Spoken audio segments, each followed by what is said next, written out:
A little structure. We're recording. Wait a second. Wait, Check. do you have storage space? Oh, we got storage space. I Okay. checked it already. All right. We talked about it last time. We need to keep making sure we got storage space for these, so That's we don't lose all important. our I'm sure they're footage. dense Wow. files. Yeah. You know, They're pretty big. He almost Yeah. had a freaking panic attack the other day. Meltdown. Yeah, because halfway through it just like kind of stopped. And I was still talking to the guy, and he was just like, I do notice the points where you guys are like concerned about it, and then David's like, wait, like, and then there'll be just a little intermission of just let's Yeah. make sure everything's running still. Yep. Quick five. Yeah. All right, guys. Welcome to David the Dog Trainer podcast. I can't say that fast. The David the Dog Trainer podcast, That's pretty fast. episode 16. Here we are. Awesome. Today we're joined by Tom and Kay of Lake Erie Dogs. Hello. Training and nutrition. Yes. Thanks for having us. It's Yeah. a honor. We're very happy you're here. For sure. Tom and I have known each other for a very long time. We Decent amount. worked for the same guy for a while at different times. We worked together for a while, and now we have dog training businesses in the greater Northeast Ohio area. Yeah. And we've been fucking going hard at it for a while now. Quite so- a While I think I'm about to hit 10 years. That's a long time. I know. That's a very long time. So How's it feel? it feels good because like I've always told myself I'm going to keep myself focused on one thing throughout my decades, so to say. Your decade. I don't know. I don't know how to put it. But like, really kind of like you, where we kind of really dug into dog behavior and pet dogs. Like, Sure. Now I'm kind of starting to think, okay, when I get my 30s, I'm going to get myself a puppy and actually pick out a way of, doing maybe some form of sport work and that kind of stuff. But Yeah. I really think I want to expand just like where I'm going with it, What kind of stuff about that interests you? Like what and actually let me rephrase that. What type of sport interests you? That's a great question. I've never been much of a into the bite work and stuff, I guess, because it was shoved down my throat.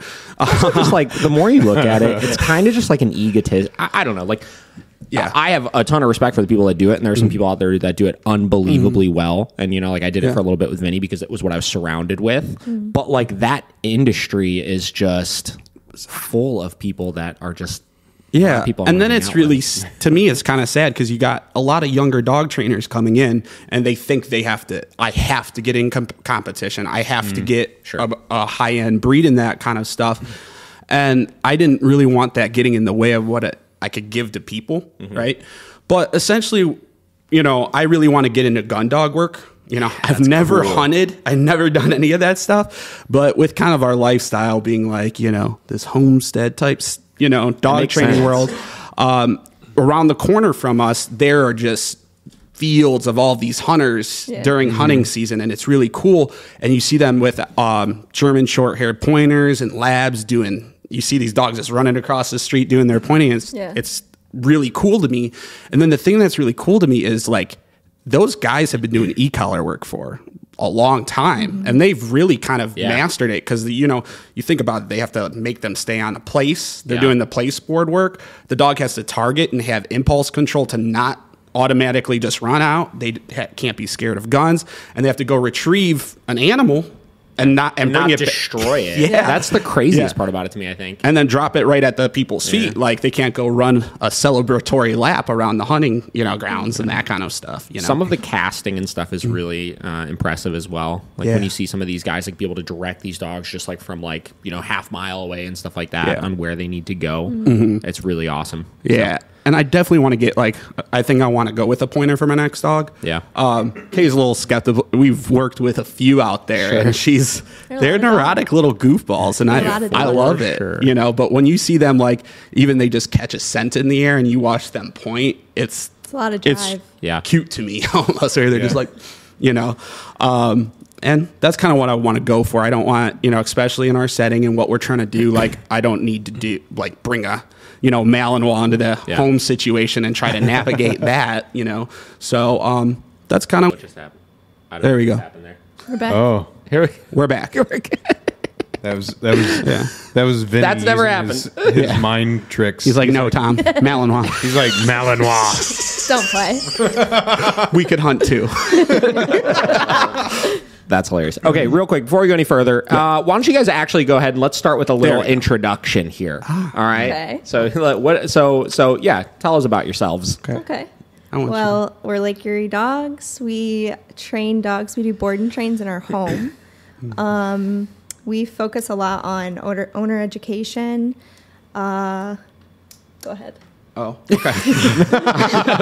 Owner education, really taking our time to where we don't, we're not with a bunch of dogs. We're being we're being a little bit more particular.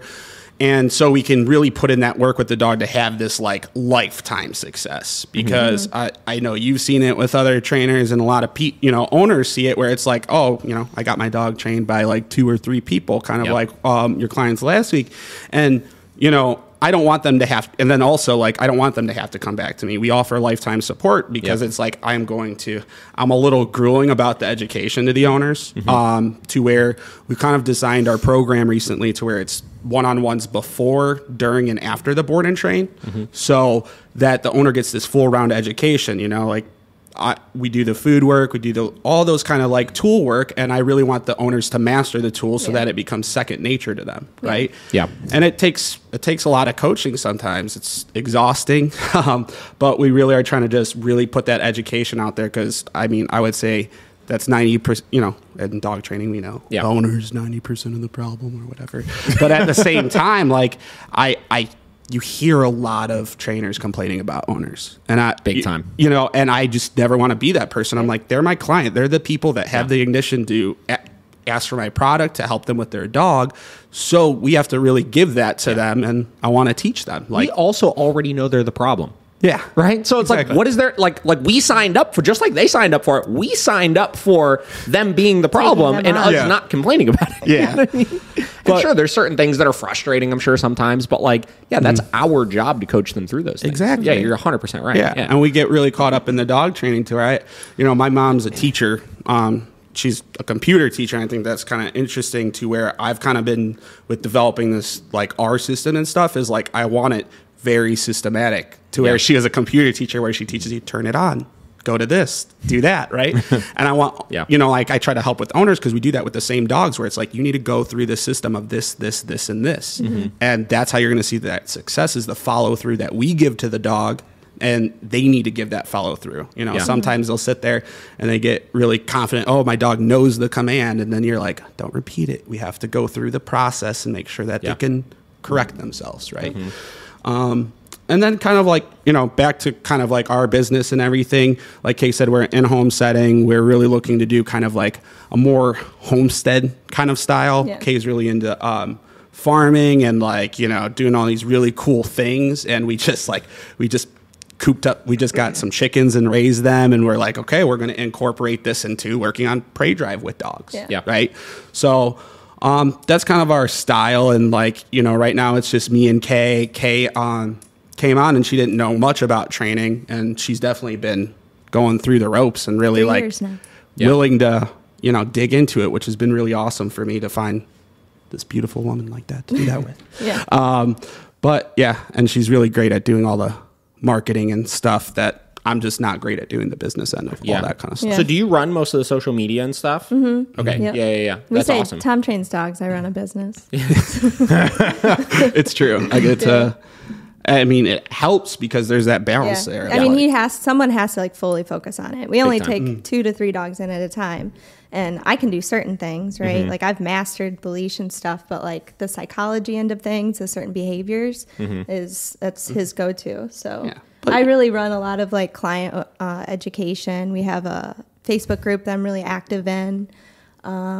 Is it like a private group for clients and stuff? That's really cool. Yeah, we talk in there almost every day. During COVID, we were live like almost every day and like engaging. We're really particular about the kind of person we bring in because it's so intimate. Like we're working with these people one-on-one for 5 weeks at a time. Like I'm talking to you almost every day. Yeah. So we really got to get along, right? Yeah. But yeah, it's very intimate. It's very small scale. We don't want to get any bigger than what we are. I'm comfortable like this. I'd like to hire 1 or 2 people, maybe. Little help with the day-to-day things. Yeah, somebody I'm comfortable like coming into my home and like I can leave for a weekend, maybe. Yeah. But not much bigger than that. Yeah. Your guys' business model reminds me a lot of Joe and Allie's down in Florida. Joe Mendez, I've talked to him about him numerous times. He owns a dog training business in Florida and like a boarding kennel and stuff out of his house, and him and his wife do all of it. Foster Dog Farms. They're near like Sarasota. Okay. But it's same deal. It's very small scale. Like they primarily started as like kind of a boarding business, but Joe has a background in like service dog training. He's from Columbus, so he worked for Pilot Dogs for a little bit, and then started getting into some of the protection sport like IPO stuff and everything. And they have a really awesome business model between the two of them, just doing it all out of their house and everything. Cool. It's really cool. Yeah. But yeah, I mean, honestly, your social media that you guys have been doing, like when I first texted him about it, last week, a couple weeks ago, I was like, it's been impressing me so much, just like just how much attention to detail is in it and how much you guys focus on things that it's like, you don't give a shit about all of the fluff involved in it. It's just like, these are the things we care about, and these are the things we want our clients to care about. Yeah. Authenticity is really important. And it comes across so well. You guys do such a great job with it. Yeah. Thanks. Kay definitely took up the reins on that. Yeah. Like I mean, sometimes we don't even discuss posts, and I'm just like, wow, she really knows, she really knows this stuff. Yeah. She really, you should have that confidence because you know the training, you know that psychology because the stuff that you write and all that whatnot. Yeah. And with COVID for me last year on social media, I shut down. I wasn't a fan of being on. Yeah. And I get the utility of it. I get the point of it. But I guess it just went to such a dark place with how everybody was being about the world to where it was uncomfortable for me to just it was like almost poisonous to my brain. It was very draining last year for everybody. I think. And especially I feel like if you're in a position of a business where like you have to utilize that to some degree, but like you're susceptible to that negativity. It's I think that was really hard for everybody for sure. And then it gave us the opportunity, that time gave us the opportunity to really dig into our clients to where it was like we were doing, hour and a half lives of, this is how you teach the bed from start to finish with every tool and that kind of thing, so they can really dig into that. And they were fun for us. They were exciting. We loved it. They were the really clients good loved it. And and we wanted, it was a nice way of not doing group class, but kind of doing a group class where it was like, okay, I'm just going to work through these dogs and you guys can see it, ask any questions and whatnot. Yeah, so providing that as like an add-on to like people who had already done programs or people that were currently getting ready to start programs and stuff. Yeah, all around pretty much. Every client that signs on gets access to the virtual pack. Yep. For a while we were selling it as a separate and then doing Zoom calls. But we're not doing that anymore, and it's just an add-on for all of our clients to go. We have like 40 videos on there of tutorials. Yep. And then, just good conversation, good reminders. They get discounts on things like merch and stuff. Yeah. And then Kay is awesome. I gotta get one of these hoodies, by the way. Oh, I got you. Like we'll get you one. I appreciate that. We'll trade. Yeah, we should trade. Yeah, and Kay's been doing a good job where it's like even like, oh, here's this dog bed on sale for $15. Like she shares that stuff with us, which is awesome for the clients, because they need those things. They need those different that equipment and stuff. So it's been real fun with that. I think a part of were you gonna say something? Sorry. Oh no, you can go ahead. You sure? Yeah. Well, I was just gonna. I would say it. I would love to hear from Josh. Well, we know your background. You've been 10 years. So what is it? I feel like I asked this for everybody, but like, so what got you into the same mindset like him with the dog training? So I went to business school with every intention of owning my own business. Yeah. So when I met Tom, we actually met because I was trying to sell him dog treats. I used to make my own dog treats and take them to farmers markets. And I was like, hey, I see you're a dog trainer. You want to use my treats for your dog training? Yeah. And I mean, it just went from there. But you were doing Lake Erie dog training then. Yeah. Lake Erie Dogs. Kind of in and out of that for a long time. Yeah. You were obviously me just not having a business background, I'm like, oh, I buy an This LLC. is fun. People give me cash. Again, I was like, I don't know what to do with this. So, so I wasn't great on the business end. And, I was just like a guy that's out in the middle of like Sandusky Bay, just like, oh, I could train dogs and just chill out, have like a really laid back life. Yeah. And I was enjoying it. It was but working. It caught up to me, and that's where, at that time, that's where David, reached out. He's like, hey, how's it working? I'm like, not good. Yeah. So that's where I went to work for David for a while. And then and then I guess it was just kind of with us building our relationship and stuff. Mm-hmm. She got a job at like a grooming facility and whatnot. And they were asking for someone to be there 24/7 because it was a open cage. This is terrifying to talk about. The open cage facility. And, So they wanted me to like manage the grooming business and the overnight boarding. Yeah. Okay. So. And me being the sucker in love was like, okay, I'll come do that with you. Yeah. And it was a nightmare. It was a nightmare. Yeah, that's right. Yeah. But so we did that, and then that wasn't great. So we were like, we just open it together. Like I saw how amazing he was with dogs, and it's a true skill, true talent. So I was like, yeah, I'll invest in going into business with you and drop all of my my things, and we just did, and it's been working. I mean, it's just been rolling with the punches ever since, and it's going really great. So okay, I mean, and it seems like you've had like an interest in the dog world anyway, because you're already like selling treats. Yeah, nutrition was like my thing prior, so that's where training and nutrition comes in. Yeah, yeah. So when we first started dating. That's where it comes from. Yeah. When we first started dating, that's when I started making my own dog food, and I was like doing DIY raw and learning all about that, absorbing everything. It wasn't so mainstream as it is now. That was like 5 years ago. Probably 4 or 5 years ago. Mm-hmm. So I was, really immersed in that, and we got away with that. It got away from that because we got so busy with the business. I still feed raw, but I don't make it myself anymore because that is a whole thing. Yeah. It seems like so much work. It's a lot of work if you're going to do it right. Yeah. If you're going to do it right. So, and I applaud people who do. You know what I mean? That's awesome. But that's what really got me into it. And then, I have my heart dog that I got at 21 before I knew anything about dog training. And Tom's helped me a lot with Sasha, and we've fixed our relationship a lot. And that, it just changed everything. Like I thought we traveled the country together, me and my dog, like I thought we were really good. Like we were really set, but it's just gotten better. And it's crazy to see how she's 5 now. And like, if this was when she was 2, where we could be now, like it's really, really cool. So, my passion with the whole thing is seeing the owners like eyes light up when their dog does something, or like they recall and they're like, oh my God, she did it. You know what I mean? And I'm like, you can do it too. Like you can do all of these things, and you can do it, like teach them that. Like we're here to show you how to do it yourself and like continue on with this. Yeah. Like we do magical things sometimes, and they're like, oh, how'd you teach the dog to do that? But like you can do it too. Yeah. And that's like my passion with it, is showing people how to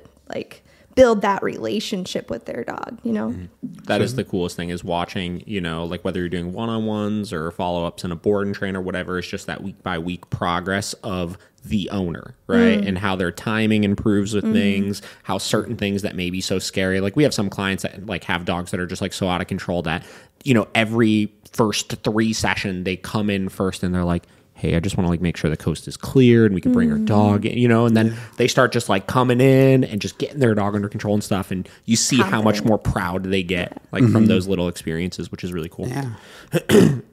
Okay. We bounced around there for a little bit here. What was I getting ready to, God damn, I had a question I forgot to write down there a second ago. That's a good one. Yeah. Okay. So the virtual pack stuff you guys do, very cool. So that's a private group that all your clients have access to that has tutorials, videos, topics, engaging conversations, lives, things like that, right?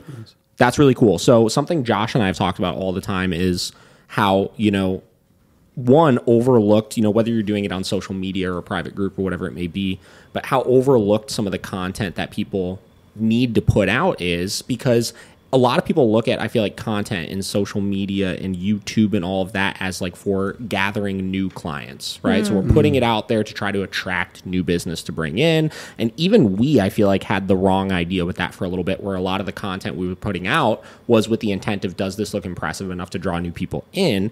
But once you start to realize that all of that stuff you're putting out is to keep the clients with you and to keep them engaged and a part of that pack or a part of that family or community or whatever it is, I feel like you really start winning with it. And that's what starts separating some of the businesses where people go from trainer to trainer to trainer to they're a part of your network like indefinitely forever, right? Because I'm sure people that train dogs with you guys 3 years ago that still have access to that, if they start having issues and then start seeing you post about those issues, they know, oh, I don't need to reach out to somebody else because something I'm doing is probably incorrect here, and I could probably either get my information through these videos on how to solve those problems or reach directly out to them to get that help. And that's something we found over and over again is a piece of content that we put out or a clip from the podcast or whatever it may be will spark a old client to reach back out and be like, hey, that thing you were talking about, that kind of resonates because that's something I've been having issues with over the last 6 months or whatever it may be, 100%. And that has become that was the shit. When I realized that, I feel like that was the shifting point on how much I wanted to invest into that type of media that I was putting out.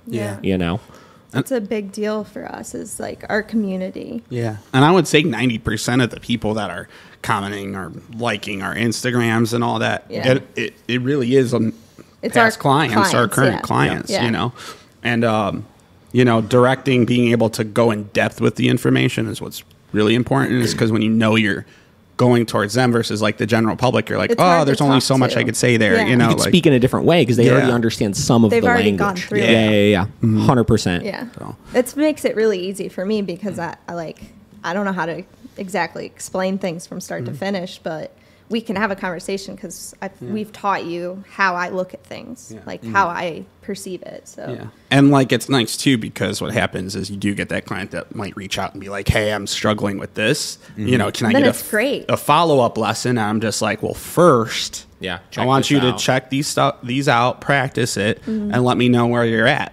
And 90% of the time, they don't text me back because they're just like, either they went and worked on it, or they'll let me know that it worked and that helped them out, and giving them that direction as much as possible, especially with how we're limited to just us. Time. It's hard. We don't have employees to do those lessons for us, where it's like I back everything up on Sunday. That's my lesson day. Sure. And it gives me that ability to be able to focus on everybody at focus on everybody at the same time, while not investing so much of our mindset on each client too much. That's pulling us down or anything like that. It's almost a little hack, like when you have all that out there, it helps you in so many different ways, but it also saves you so much time, because it's like, okay, cool. Well, if somebody has a question about something, I have 17 videos that answer it in detail that I could just send you. And it's likely 4 other people are struggling with that same thing. Big time. So whenever anybody's really reaching out and it's I need a follow-up lesson, I'm like, that's a virtual pack thing. We're going to talk about that, because if it's that much, somebody 100%. Else is struggling with that. Yeah. You start to notice, even when we were doing the weekly Q&As and stuff like that, we would notice the similarities in questions, and you would really get an idea of these are the things that people really need information on. Real life. Right? Not all this other bullshit or fluff. Yeah. There's a lot of fluff. A lot of fluff. A lot of fluff.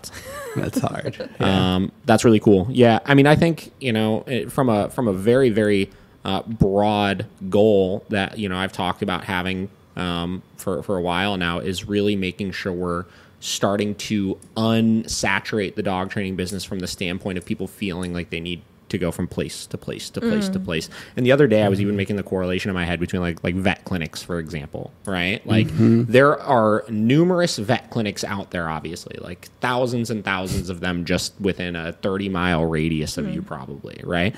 And people that go to their vet clinic know that vet, for the most part, is going to be able to help with that issue and feel comfortable knowing they're not wasting their money with those things, and that they're going to get their shot and get this and get that, right? and we're not talking about obviously a behavior standpoint. We're just talking like, oh my God, my dog broke his leg, or oh my God, you know, he's got a goopy eye or whatever the fuck, right?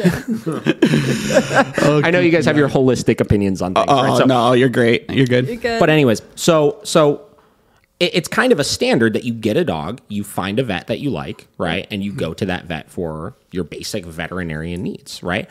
Dog training should be like that, right? It should be like, I get a dog, I find a dog trainer that I like, and that dog trainer is going to be able to help me with all of my dog's basic needs for the rest of their life. Yeah. Right?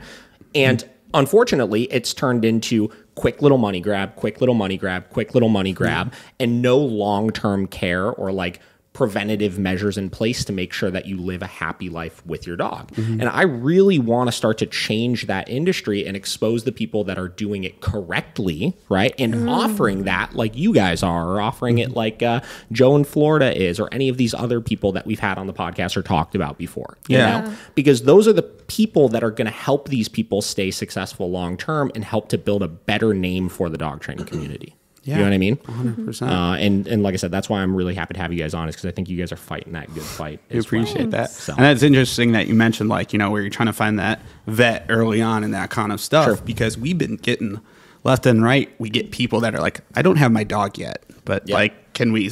And I'm like, we're going to work till they get to 6 months. And once they get to 6 months, we'll do the board and train, but we'll spread out lessons till then. Sure. But, you know, because I think that imprinting and the owner trying things first and working, I'm not doing your potty training. I'm not like doing your puppy stuff, because you can do that. And those are also things you have to do. Yeah, that's, you know what I mean? Like I can't potty train your dog for you, right? That's one of the that's one of those ones that we'll have people call us, and not so much anymore, but we used to have people call us all the time just saying, I literally can't potty train my dog. I want to send my dog to a 5-week board and train. And I'm just like, I promise you that will not fix your problem. I'm literally not going to sell it to you. 100%. I will sit on the phone for 30 minutes right now with you, and I will tell you exactly how to create a potty structure for your dog, where you should be passing in a week, right? But I will not do that for you. I cannot do that for you. Right? Tom won't even do that. He's like, here's a book. Read it. I really like, you know, what I usually say to them, I'm like, you bought an animal. Yeah. You are domesticating it, teaching it to live inside a human area.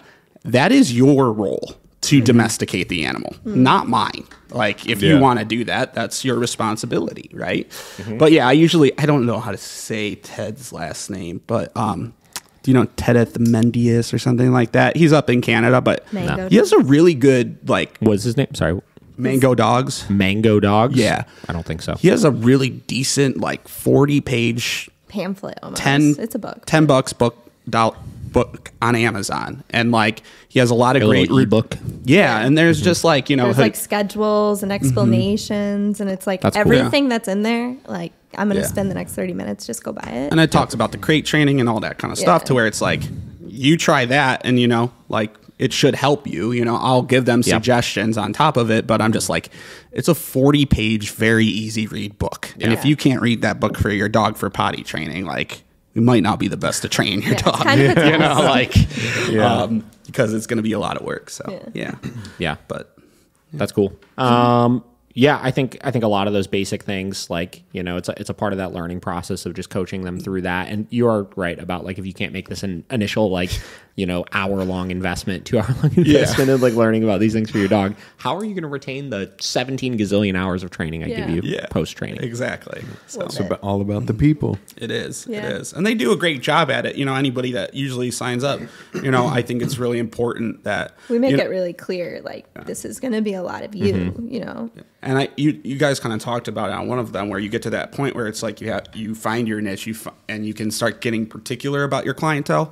And I think we're getting to that point where it is like, okay, you know, there's just some people that I just don't want people to, like, throw money at me, train my dog. I always like to say, not what it is. Me being an Italian, coming from a large Italian family, I'm just like, you know, like, oh, your family, you know, kind of like attitude towards them. Like, once we work together, you know, that kind of stuff where it's, you know, cool. Sometimes, like, we get a lot of clients where it's like we're hanging out, you know, going out and that kind of stuff. I know you have those relationships, and it's great to have that with clients, you know. You know, it means that they trust you, and, you know, they should have that. I think some of this goes hand in hand with, so I've talked before about like just my staff, for example, and how each one of them lives a very different type of life with their dog, or dog ownership to them means something very different from person to person, right? Whether some are really involved in the rescue community, some of them have significantly more like intimate kind of relationships with their animal, or some of us just like kind of like the idea of having dogs around, but it's kind of just that, right? Yeah. You guys have a very particular way of life with your dogs. Like you guys said right at the beginning, it's kind of that holistic homestead, really active, engaging role with your dogs, right? And I think that you have to look at some point, like if I live with my dog in X way, does this owner want to live that same kind of life with their dog? And if they don't, my approach is completely centered around living that type of life with my dog. You know what I mean? Sure. So that makes total sense to me of, the clients that come in where it's like they need to be have that kind of hungry personality of wanting to like get information and learn about this and learn about that and start applying those things on their own for it to be successful, because that's how you guys do it. Yeah. Right. It's definitely, what you guys do is great. That's why I refer you out to where like our aggression and like fearful cases. Anytime someone says like, oh, the dog bit somebody or bit another dog, I'm like, all right, you're going to David. First off, because we just, we want to have a family. We don't want, dogs like that coming in and out of our house kind of thing, because it could get dangerous, right? Of course. But the big thing is, like, I always like to say, my dog's not my business, right? And our dogs, yes, they follow that structure, but they could still be, do whatever. But the main thing is with those, like, our board and trains, it's like, I like the home setting because it's like, people are like, my dog's barking out the window. I'm like, great, I have a window at my house. Like, let's do that, right? Where I'm sure there's kind of those, you got to find those distractions that you apply when you're working in a facility, right? Where it's just like, you be a dog, be you. And like in this home setting, and we're going to address the actual problems. The owners, like, you're going into my kitchen trash, or you're begging me while I'm cooking dinner, and those kind of things. And we can use those training tools and like the training to navigate that household setting for them, a lot. And I love doing that. It's fun. Yeah. It's a little less of a controlled environment. So you're going to be presented with all sorts of different types of things, which I think is cool. It's fun. Yeah. It's definitely been a lifestyle choice, because you still have to have a lot of structure with them and everything, Yeah, especially when you have that many dogs. I mean, you were talking about at the beginning, I think the stress of like having like, dogs in your care like 24, so like you can't really escape it. I think you said like when you were working at that last place, like your first day off was when you proposed to her. I had to like really have it, like sit down with the boss and be like, listen, we both have to leave. Yeah. Okay. Like, there's no way you need around to figure it. this out. Yeah. And then that definitely comes with my issue with authority, to where like I've kind of had traumatic situations as authority when it comes there, and past bosses to where it definitely, having that freedom for us, it's huge. There are definitely days where you can like let it, you are like, I want to let it go, like, oh, I'm in my house, I can sit back, relax, that kind of thing. But then there are those days where it's like, we need that, and it's cool because it's like, okay, I could still put a dog in a bed stay if I need to chill out or do something, right? We can still do those things and live our life. And like, everybody has that dream of being like, having that freedom and enjoying their life. And I there's that whole don't work to retire, right? And I'm not trying to do that in this lifetime kind of thing, For sure. That's important. Yeah, that's really cool. Okay, so you had mentioned at the beginning, you guys do currently like a before, a during, and an after kind of set of lessons. I'm really curious about the before. What kind of things do you cover in like, say, a before lesson? Yeah. So how many lessons do you do before? Typically just one or two? Depends on how booked out we are, but probably two. Yep. Yeah. So first off, if they're having any real behavioral issues, like we'll go right in and start trying to manage it till the board and train, because we do get booked out pretty quickly. That's huge. So man. I mean, like some people, like they just literally can't wait, right? Like there's certain things where it's like, I need to like at least have a way to work through this in the next month. To have you be able to just find a way to navigate it, making sure they're doing all the management in the meantime, right? And kind of I go through my training tools and my different forms of reinforcement and that kind of stuff. So like, we do working for kibble, right? Like we follow that. That's kind of like a barbelling kind of concept where it's like, just get the dog to work for their food every day, right? Because you have over 100 opportunities to reward them for something, right? Yeah. So I get owners getting in that mindset, and making sure the dog can take their kibble out of their hand. Yep. Because like a lot of dogs are like, what are you trying to do here, right? And so it's a curve, and I noticed at first when I was trying to start that off, and this is where some dogs I would just have to start with the leash because they weren't taking food, right? And that's where food is a double-edged sword, right? Yeah. To where I just make sure that they could just have some reinforcement, reward the dog for the right choices, and they're not giving them fancy treats, overstuffing them for those kind of things, right? Because we do get a lot of those younger dogs, right? To where you could teach them the right choice right away, start doing that. Right. It's crazy how much easier it would be if people just I want to dive into it a little bit here, a little bit more of the working for food side of things. I love it. That is such a conversation in this world, is figuring out how do we balance that, know? Yeah. And what people are doing so wrong that's just inhibiting our ability to ever do that, When it's hard when you get that eval and they're just like, oh, they free feed. And I'm like, we're stopping that right We got a long way to go. Totally. So, and then what happens during the board and train, I kind of look at it okay, this is, because as the leash and e-collar are very paired together. Mm-hmm. You have to understand one to understand the other. Big time. Okay. So I take that time and really teaching them about pressure and how that pressure and release works during the board and train, where we go for a midway walk, and I make sure they have, we go for a 2-mile walk. We really push them. We're just all right, you're going for a 2-mile walk, no matter what, client kind of thing.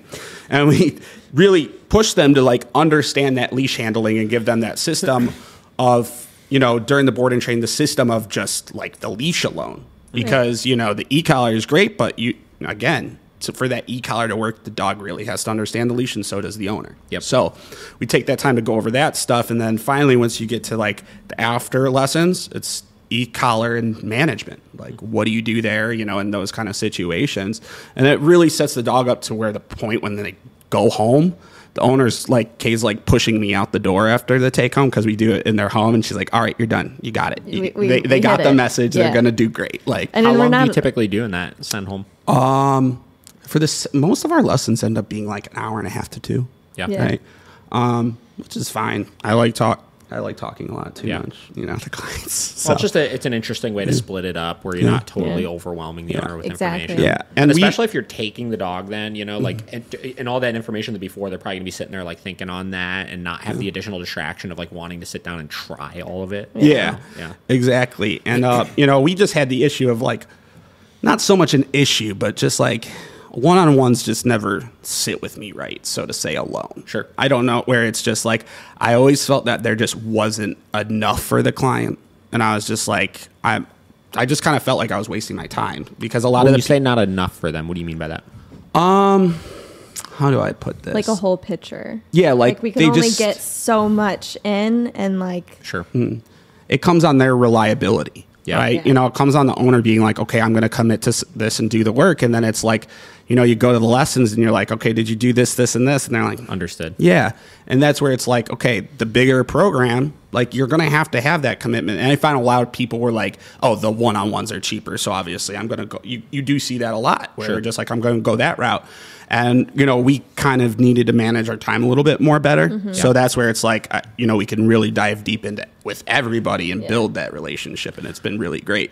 I think especially when you start getting, in the conversation of one-on-ones, when you start getting into, again, the type of training you guys do and having it be very, very reward-centered, and a lot of lifestyle changes and stuff like that, literally, if they don't do the homework for 1 week, it throws everything off. Yeah. Yeah, 100%. And that's always been the one thing that I would agree that I don't like as much about the one-on-ones, is you do have to some extent rush things a little bit more, or push the dog a little faster than I felt sometimes there are those one-on-ones where you're this is just, you kind of feel bad for it, because it's just I really had to push that dog to give the owner this result, and I'm just not a fan of that, because it's well, especially when you could be a little bit more selective, in your guys' case of doing those types of things. Yeah. You know? So that makes total sense. Mm-hmm. Very cool. Did you have something else you were going to say? I just, owner motivation has been motivating owners to do things. Yep. That's been a learning curve for me, is I don't want to I don't want to speak down to you, but at the same time, like you got to do this. Like I got to push you. How do you be their cheerleader? Yeah. And that's where coaching's been huge. Like learning about how to coach people. Yeah. I've been really, I don't know if you have any book suggestions, but I've really been digging into that coaching and teaching. Like when I go to the bookstore, I'm looking at those sections, like education and stuff, because like, I always make sure that each thing we're teaching, we have you have the 4 different types of learning. You have a way that they can watch it. Mm-hmm. They can hear me talk about it. They can get hands-on. And what's the other one? Read. They can read about it in the sections above the videos where we go into detail with that. Yeah. And like, that's important. No one learns the same. And it's that's where some trainers might not be putting out enough content for their clients because like, some people need those videos. It's the wrong medium. Yeah, because like you'll limit to yourself just to like hands-on and talking in lessons, and sometimes that's really hard for a lot of people to pick up because so much is going on. That's a lot of the reason why we started a Patreon, is because we're putting so much time into those posts, and I mean the content that's in the virtual pack. I mean, some of it can stand alone, and it's just good information because you can see it, you can read it. We're gonna explain it like 5 times, so. It's good stuff. Yeah. Yeah, I dig that a lot. I do have some good recommendations for you. I'll show you. I know. Downstairs. You're big.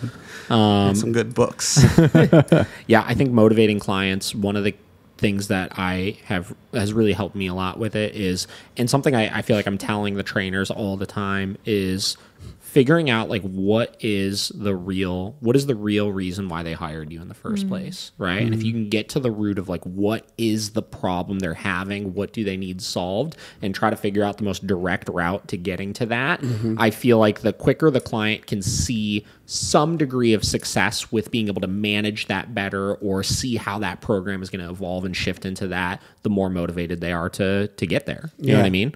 Is feeling confident that thing, because everybody hired you for a reason, right? Even those people that are just like throwing money, like, hey, train my dog, right? They still have one problem they need solved. And if we can get them to understand how to get to that, right? And how everything leads to that, they're going to stay motivated. Yeah. That's 100%. And that's usually like in our evals. What I do, I'm like, all right, this is our program. Now we're going to talk about your dog. Yeah. And I'll tell you every detail to how we're going to fix it. And you can take that information with you, which if you probably won't do much with it, or you can really figure out who's the motivated client, because once I tell them what the solution is going to look like, they're interested, right?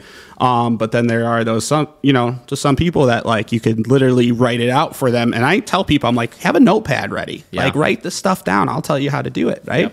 And you can like.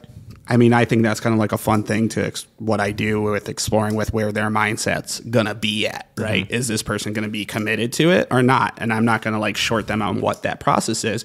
Because when you have people with reactive or, like even in your case, aggression dogs, you do need that commitment. Because if you're not maintaining the reactivity and managing it and like doing the practice around and the basics and foundations around it, like down the line, they're going to suffer, and I don't want to see that. Right. But yeah, both the dog and the owner, like everybody is going to, if you're not kind of committed to that process. So yeah, that's definitely an interesting thing. Okay, cool. So jumping into working for food stuff here. Okay. Tom, what are the biggest, Tom and Kay, I'm sure you know quite a bit about this as well, obviously. What are the biggest things people are doing wrong that is inhibiting the ability to work for food? And why is it so important to teach the dog to work for their food? You go first. Loaded. I have some. I have some. So if you say it, all right, I'll kind of start it off this way, and I'm going to give a little credit out to like the Napopo community, because I definitely learned a lot of this from them. Like when I went out to Chicago and saw Pat Stewart. When did you go out there? Right before COVID. It was recent. I was going to say, I remember him right before advertising. COVID. Okay, real quick, before we get into that, Patrick Stewart, I don't know much about him, but I've seen his name pop up all the time talking about the Napopo. Do you know what Canine Paradigm podcast is? No. Okay. Well, the Canine Paradigm, they interview people. Everybody. Sure. Like they're really good. They are like they're more of the IACP like central podcast. He's part of that podcast with Glenn Cook, and they're out of Australia. Yep. Okay. Yeah. So Joe in Florida has told me all the time about, so they're based out of Australia. Yeah. Okay. He's told me all the time about them. Yeah, he said it's a wonderful podcast. It really is enjoyable. I mean, they've had Bart on there like twice. But yeah, like Pat's one of those students from Bart that like really dug into the system and kind of has its variations, which is great to see, right? But essentially, working for food is the concept of like, you know, out in the wild, genetically, dogs, like their ancestors, they weren't like, an animal didn't go up to them and just like, you know, die and just say, eat me, you know. It doesn't work out that way. There is a process to where they had to hunt and they had to put all those needs to work. They had to scavenge, put their scent to work and all that kind of stuff. So we could tap into that genetics, and we're really into that whole like biological fulfillment aspect where dogs, like, you know, owners aren't doing enough. And where you're talking about like going for the walk, staying in the house and having a backyard isn't a life, right? So, that's where I think it's first off really important, because you could have a very simple way to engage with your dog and you could begin to ask them to do things. Okay. Second off, the way a lot of owners are kind of messing this up is either free feeding, where they just put the food down and the dog just eats it all in one sitting, or it's just there all day because it's just like a pile of cash. They could just keep picking at it. Right. But and then there's the trust fund, baby. Yeah, exactly. And then there's like, you know, your high value treats where, you know, people are buying these like fancy treats and like stuffing up their dogs with tons of calories and that kind of stuff to get them to do real basic things like, oh, you came in from outside, right? Yeah. So, or just like, I'm in the kitchen, let me grab the biscuit and make you sit, right? Yeah. And it's like, first off, like there's a point to obedience. You have to be using it, right? Sure. But the idea is you're using their basic energy source to get them to listen to you. Like they need to eat. They need that food, right? So why don't we use that instead of high quality treats? And, you know, a bowl has up to 300 pieces of kibble at least in it. And that's 300 opportunities to reward your dog for each thing. You know, that's like... how many pieces of kibble are in a bowl of food? I never counted, but, you know... That seemed like a very exact number. No. I think that's more of like a Pat statement. That was more of like a Pat statement. Okay. Like I'll give him credit that. I just always pulled the 300 because he said that. But you know, again, like that level of reinforcement that you can offer the dog, and it's like and the nice thing is like during COVID and everybody's home, right, with their dogs, and they're like, I'm having these problems, and it's like, okay, well, you can just begin to ask them to do things, and I think that's the biggest issue. Is a lot of owners don't reward their dogs like early on for the right choices, right? You know, it's when they become problematic and they're like, oh, I'm going to try to start using food for this situation, and it doesn't work. And then it's like in those situations where like, let's say it's reactivity and stuff, the dog doesn't care about food. But if they were working for just basic kibble every day, and then that time where all right, we're going to deal with like your reactivity and I'm trying to get your attention, then the Howie's comes out, that's like $1 versus a $50 bill. And they're like, whoa. Yeah. And I, you know, like, and again, I kind of have fun with it because, you know, it gives us like a real kind of daily structure kind of thing where it's like, you're constantly working them in everyday life. You know, we're getting dogs come in. Yes, come in. Like I'm saying, like come in from inside and I'll reward you for it. And like, you know, people are like trying to chase their dogs in their backyard and cornering them and having those big issues where it's like, again, to start rewarding your dog when you ask them to do something. And that's where like work for food really comes into play. And it's nice. So. That's kind I think you hit it everything. Okay. I'm trying to think of anything else. No, it was really good. Yeah. So, you know, what's really interesting to me is, so when I go feed my dogs, for example, right? There are almost zero things out there that create more engagement and more excitement than mealtime. Yeah. Oh my God, yeah. Right?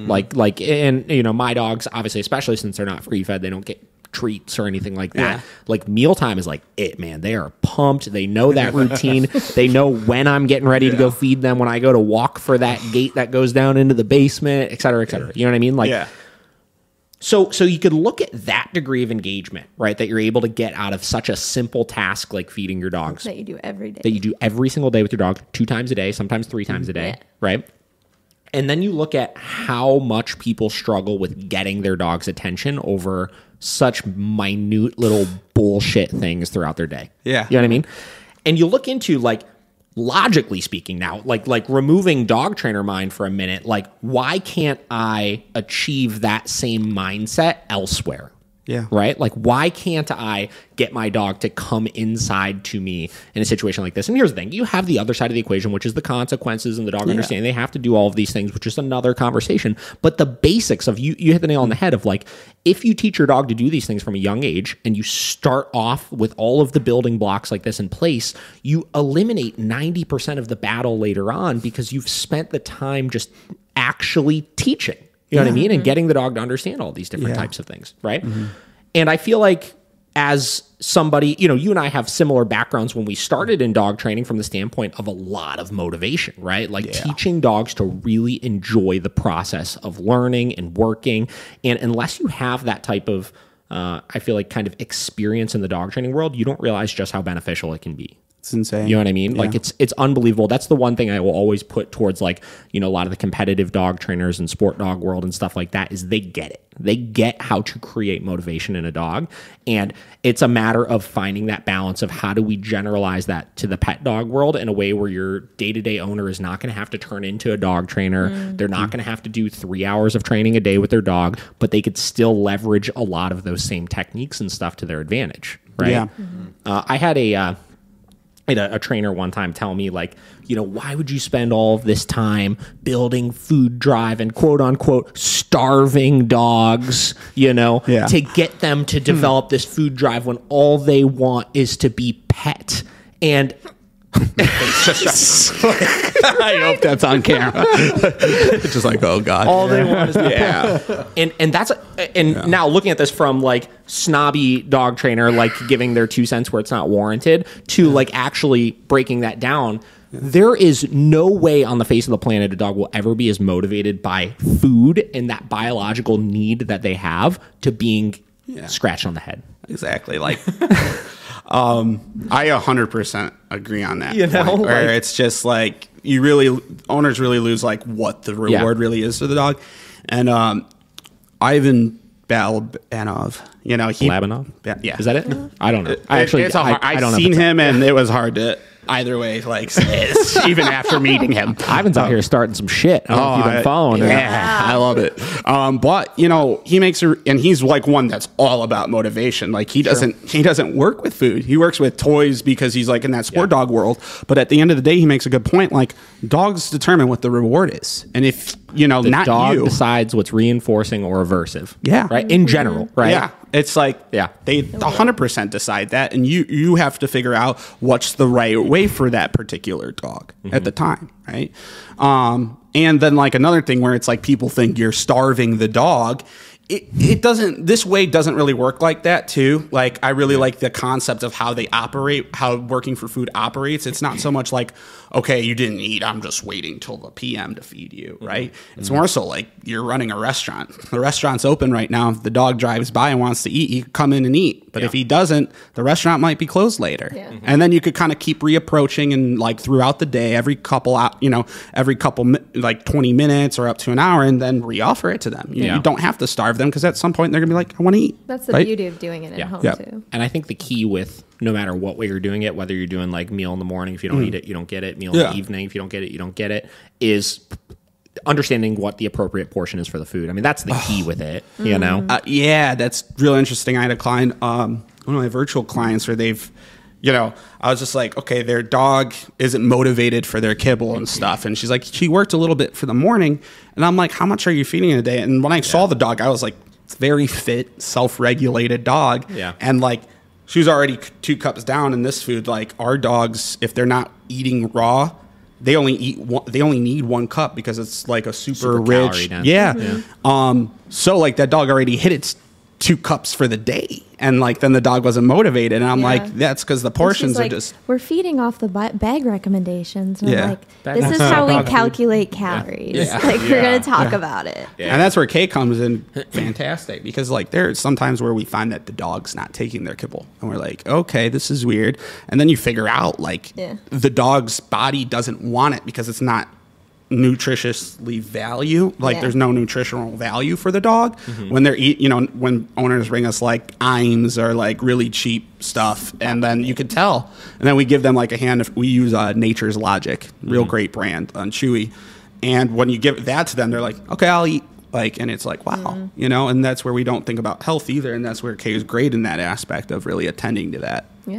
Yeah, that's awesome. So how did you start learning about the nutrition side of things with the dogs?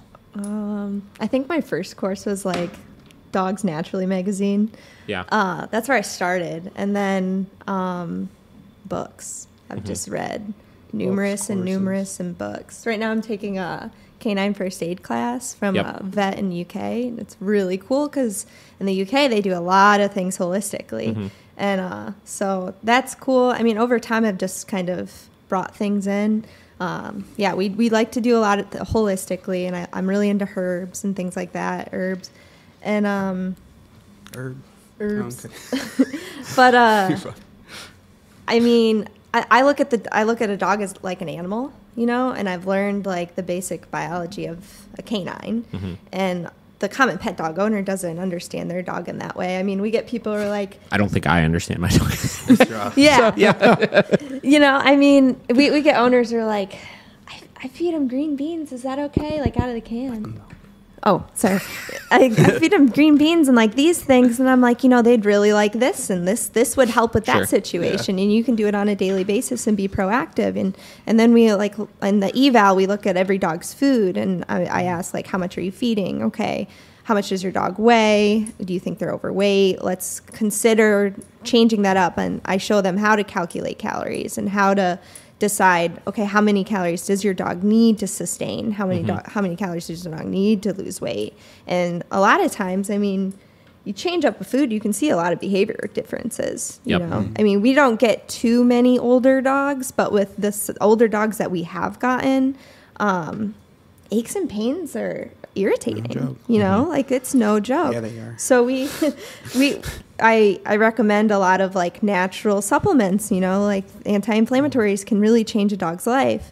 So, I mean, I just love it. I'm really into it. I love learning about it. Anything that I can consume about it, I do. Yeah. And then, I mean, you get into the correlations between, you know, the dog's diet and their actual behavioral issues that they have too. You know, I used to talk about if I ate McDonald's every single day of my life, you know, I'm going to be groggy and irritable and lash out and want to sleep all the time, be lazy, all sorts of stuff like that, right? It's kind of a requirement signing on with us. Yeah. Like if we make a suggestion, I'm willing to talk to your vet about it, but I'm not going to take a dog in that's eating chow. You know what I mean? Like it's a waste of my time if the machine I'm working with isn't being oiled. Yeah. Like I'm not going to do that. And so I work part-time at like a pet store right now, and hey, in 2 weeks I'll be fully on my own though. Nice. But, Congratulations. That's that small business success. It's really something. But that feeling. I started there in November just because like COVID sucked, and as a food photographer during a pandemic, it was a wonderful time. It's rough. But sorry. But just seeing how little people know, because I work at Pet People, so which is a really nice store. Yeah, they have high quality brands. Yeah, exactly. They like have the thing like we don't want this junk. We want where the first ingredients meet. You know, blah, blah, blah.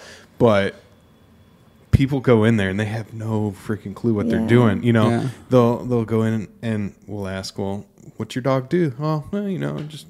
Older dog just lays on the couch, doesn't do anything, and they'll get this like dense protein, high fat, you know, like made for like a dog that's highly active. And it's like, no. You shouldn't do that. But it's just so crazy to see how there's such a disconnect. You know, it's always been just. I buy the bag. Yeah, I buy the bag of dog food. But at the same time, those or you just fill the bowl up. You know, I just fill the bowl measurements. up. Can we talk about measurements? We're getting there because I'm not done with this work for food topic yet. Okay. We're gonna get back. We're gonna swing back around. I'm enjoying all this. Sam. We're here all day. This is a really, really important conversation, and this is something that we really push on our clients as well. Is because here's the thing. I mean, listen.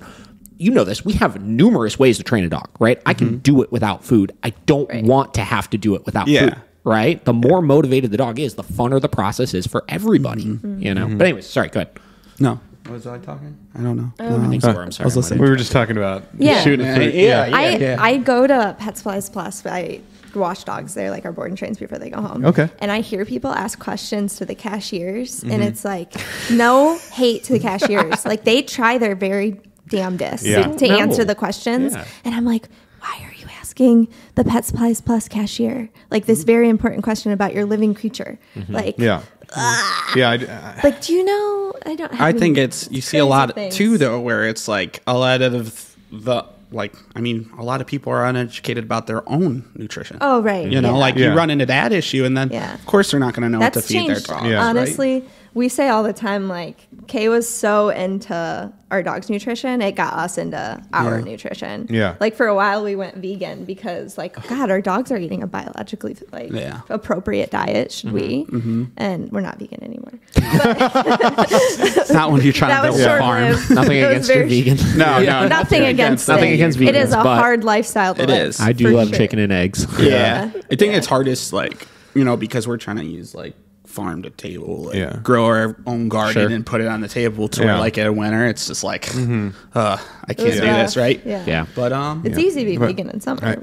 I just feel like, I mean, as it's evolving as dog owners, you know, there's just the nutrition aspect, their side of it has just still way behind. You know, like, everyone's starting to get training, and, like, people are doing better with their dogs, but it's like this nutrition gap, you know, and I don't think there's been like a huge presence to kind of change that. Yeah, I mean, dog food's new in the last 100 years. Like, yeah, exactly. It's not.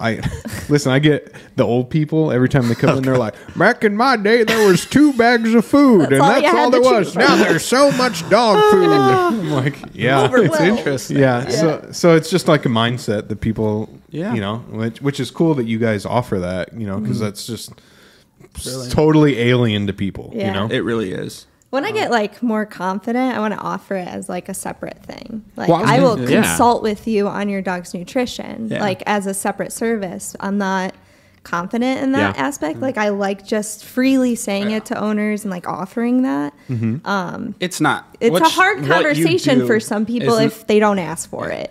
They get insulted. That was going to be another topic I asked about. It's very like you have to gotta dance. Ease into it. Like a dance. Usually I walk in, I'm like, he's a little filled out guy over here. You know, like, we'll start there. I'll go right for it like that. I'll be like, he's looking a little thick or something. And it's so funny to see the different response from person to person of how they respond to when I say that. Yeah.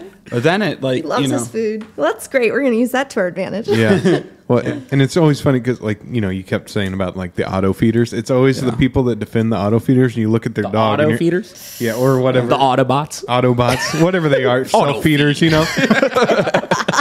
and you just look at their dog, and you're like, so you think that's okay? Are you kidding me? It's a roly-poly. Like, I don't think it's working. Yeah. He doesn't know how to handle it. No, they know when to stop. The wiener dogs turn into the meatball dogs. Yeah, exactly. You know? He can't get to the food bowl, so now he has to stop. Yeah. It's rough to see. But speaking of that, we can talk about measurements because we get a lot of people who just, like, they've got the cup in the bag. And they're like, how much do you feed your dog? Like the red Solo cup in there. Like, we get a lot of Cedar My Point. Cleveland Browns mug. We get a lot of Cedar Point souvenir cups. Yeah. That's hilarious. Tons of them. Yeah, it's rough. So on the conversation of measurements here. Yeah. So we'll get into specific measurements in a second. But let's say new client, right? Free feeds their dog, whatever. They're getting ready to start a training program. What are the first... How would you tell them, like, start to finish, you would adjust that diet to be appropriate for training and to make sure that the dog is losing weight appropriately and to make sure you're doing it in a healthy manner? Yeah. You want to take that one? So, I mean, first off, pick up the free feeder. Don't leave the bowl on the ground. If you are going to feed out of the bowl, put it down for like 10 minutes. And if they don't eat it, that's their time, right? Yeah. That's how I kind of started off. But then, like, the thing is, if the dog, once you get the dog working for food, they're going to tell you what their limit is. Like, you could keep and start to portion that out. But usually Kay has a pretty good idea of the math that she does when it comes to raw feeding, she needs to all your nutritional facts on the back of your food. When she goes to make a raw diet for a dog, that's where it's complicated. Is like she has to go through each of those things and say, how are we going to balance that the dog needs to be at this percentage with this amount of weight, and what is that going to be? What protein is that going to be? What thing is that going to be? And she really calculates that out. Now that's for the raw diet. Yeah, that's for the raw, but she does have the ability to say okay, your dog is this weight. I need to calculate. I'll explain it. Yeah, if you want to give them the calculation, I'm ready for it. Yeah. So you take how much your dog weighs. Okay. And then do you need a piece of paper? No, I think I do. Okay. You would take how much your dog weighs. I use an online calculator. Okay. So they ask how much your dog weighs. Is your dog a puppy or an adult dog? Adult dogs usually after 1 year old. Yeah. And then we need to use how active is your dog. And a lot of calculators will use a scale of 90 to 110. 90 is like an old sedentary dog, and then 110 is like a working breed dog. So I think most pet dogs, if we're going to be honest, I've looked at the calculators, 90 is appropriate. Yeah. So it does. You don't. I mean, there's really no need to do extra. If you're hiking 5 miles 3 times a week, then maybe you're 100. You know what I mean? But daily, they're not doing that much. And then you do some math with that. And then the weight that you take, is that the ideal weight of the dog, or is that the current weight of the dog? That's hard to say because a lot of people don't know the ideal weight of their dog. Sure. There's a way to take what they currently weigh, and then if you're trying to lose weight, that's a different calculation that I would need the calculator for. But if I'm talking about a healthy, good dog, how much should I got you. a healthy dog be eating per day? Because a lot of dogs will self-regulate, and they're okay, they don't eat all of their food. I'm okay, well, you're putting too much down then. Yep. So in order for us to train, we need to make sure that they're getting the right amount of calories per day so that they are enthusiastic about eating that food out of your hand. Because we're going to hand feed their portion for the day. So we want to make sure that portion's proper so that in that evening time, if we want to make them work for their food, they're still hungry for it. Yeah, you don't want that motivation dying down. Right. That's not the only form we go for, but at the same time, you still want them to be okay, I'll still do this. And then you do find those dogs. Okay, this is your point, right? And there's that point of that you want to end a session, or you want to end off your training on a good note. And then if they have this high food drive and then I'm overfeeding them, then they're just I'm spitting out the tree. I'm oh God, and it's rough to end off on that note, because then it's I just killed a little bit of your motivation there. Right? Yeah. And then you got to know how much calories are in your dog food, right? That's a very interesting one also, is when you actually look at how many are in certain per ones. Cup. Yeah. Kcals per cup. Treats. Oh my goodness. We looked up one time, a couple weeks ago, I was talking to a client about why they should stop feeding those fucking dental chews or whatever, and they were feeding one of those raw dental, or one of those large dental chews per day to their dog. I think it was 300 or 400 calories in it. It was That's like a cup of food. I know. Yeah. I love when they have that. Oh, they get one of these. Yeah, just one. And for the board and train, they give you all of them, count it out. And one of these per day. Okay. After one bully training. stick with meal. After training. Right on. But yeah, so you find out how many your dog particularly needs, and then you calculate how many calories per cup are in your dog food, and then put those together. We said, the website that I use the calculator for is called Raw Fed and Nerdy. And Nerdy. I like it. Raw Fed and Nerdy. They have an amazing Facebook group too if you're interested in feeding raw. Those ladies will help you out. And then there's actually nutritionists on that page that will make you a recipe. I've bought one. They're very, very easy to follow, and they're affordable. The recipe itself, them doing it, and then you putting it together is affordable. But it takes time. Yeah. But yeah. So we were saying, we get a lot of people are he just gets half of this solo cup twice a day. And I'm we're going to figure out, and they just don't know. They're oh, that sounds great. And I'm we have to figure out how much they need and how much is in their food. So the standard of what a dog should look like anymore too, I feel throws people off so much as well. Because most dogs you see are somewhat overweight. You know? And it's interesting, like, how much some people will feed sometimes their dog and how little they wind up needing. I feel like that also is one of the hardest conversation to have with the owner as well, is past just the, like, okay, cool, your dog is, like, pretty overweight right now and needs to lose weight, is when you get these dogs that go from eating, like, 5 cups a day total to, like, 2 cups a day. And you tell them, you're like, listen, like, your dog literally is only eating 2 cups of food a day, fine. And they're fine, and they're happy, and they're engaged, and they feel good. Healthy, but in their mind, it's like 2 cups. You know, it's just it's insane. You know, got less to pick up later. It's just where there's like a lot of emotion behind that too. The nutrition, as much as the training, there's so much emotion when it these raw people like the groups. Kate, she's added me to a few of them, and I read some of the stuff.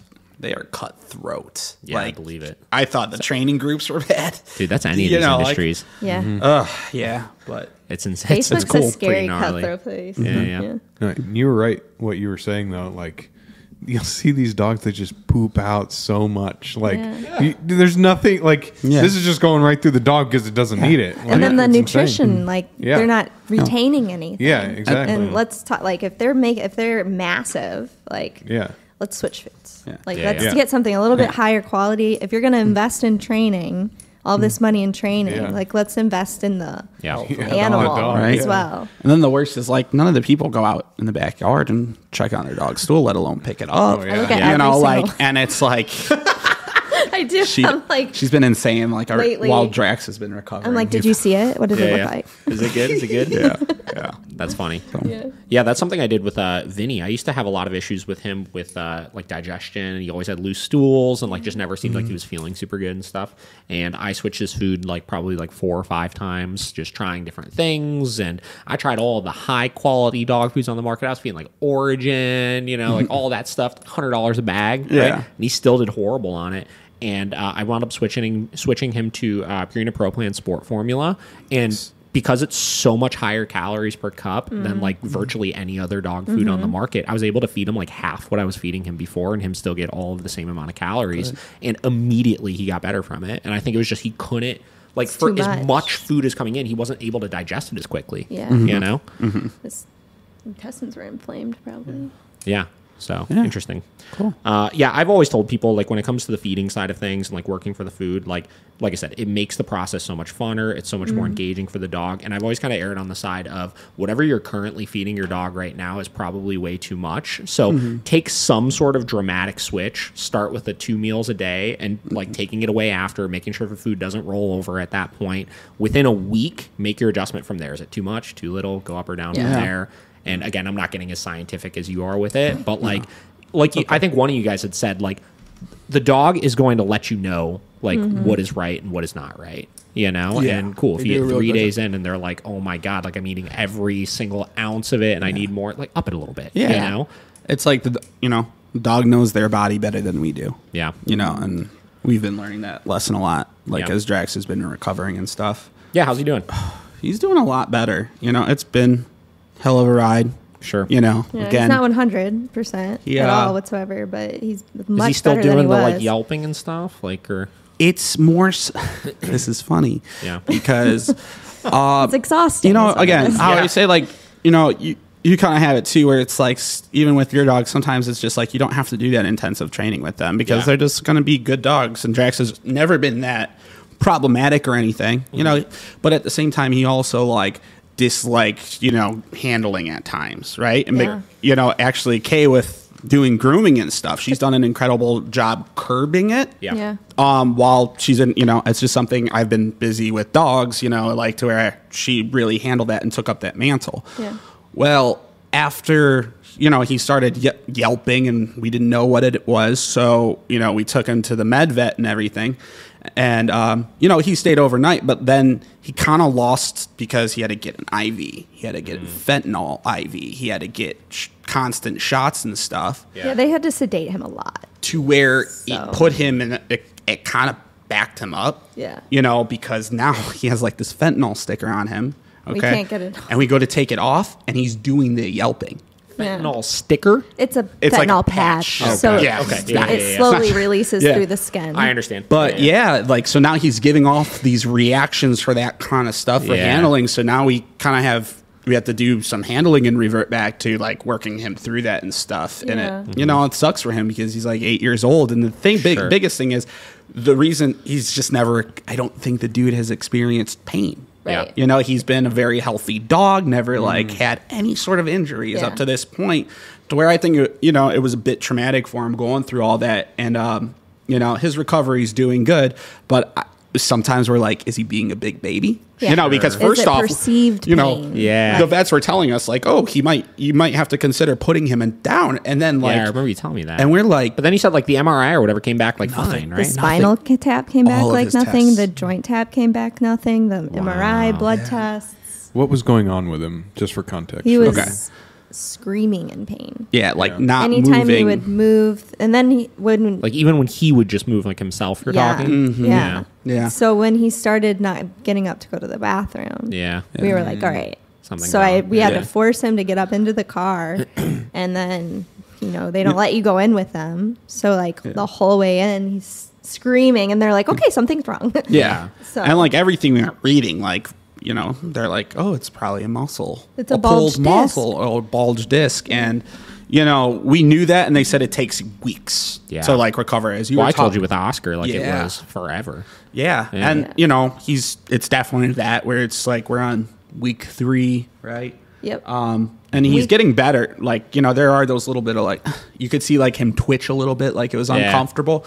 My biggest thing is to where I don't think it's his neck, is I see his hacks go up when he was trying to go to the bathroom. Anytime, like when he started, and I was like, and he was having that issue of going number 2. And I was like, maybe it is the lower back. I don't know what it was, but, I thought that was interesting, is anytime he was trying to do stuff, I saw like his entire mohawk, and I was that's what really triggered my first aid class, because they do a lot of like how to do examinations. And they weren't able to examine him fully when he was in the vet's office, like a full like touch. So I've done a couple of those, and like his hacks will go up, but there's not. I'm doing the pressure points where they say to check. Like nothing's dramatic, so it's like we don't know what's wrong. Yeah, it's exhausting. And then I just they did it. They did a good job with him. Yeah, they've given us all the tools. I mean, the neurology team over there is that's great. Passionate. Like they've called me every day on the dime, asked all the right questions, made sure that I understood like medications, what was going on. I understood like what the tests, because I'm asking like. Real questions, and they're really great. So kudos, and they've helped. I mean, it's totally helped. What vet is this?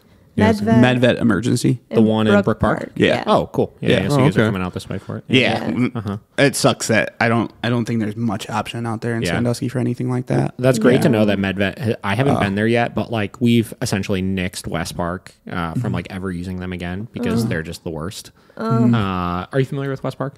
We've never had to go. Yeah. So they're like probably one of the bigger emergency vet clinics in the area. They're around the corner. Yeah. From here. But they're like you were saying, like you're asking like real questions and stuff, and they're engaging, and we've always used them in the past. Yeah, I remember driving it all there. Yeah. So, like it's crazy. Like the last couple times we went there, like we would, call and want to speak with whoever it was that was caring for whatever dog it was, and we would ask them, same deal, like legitimate, like real questions, because we have a degree of knowledge about this kind of stuff, and they would either refuse to answer them completely and say like, oh well, like.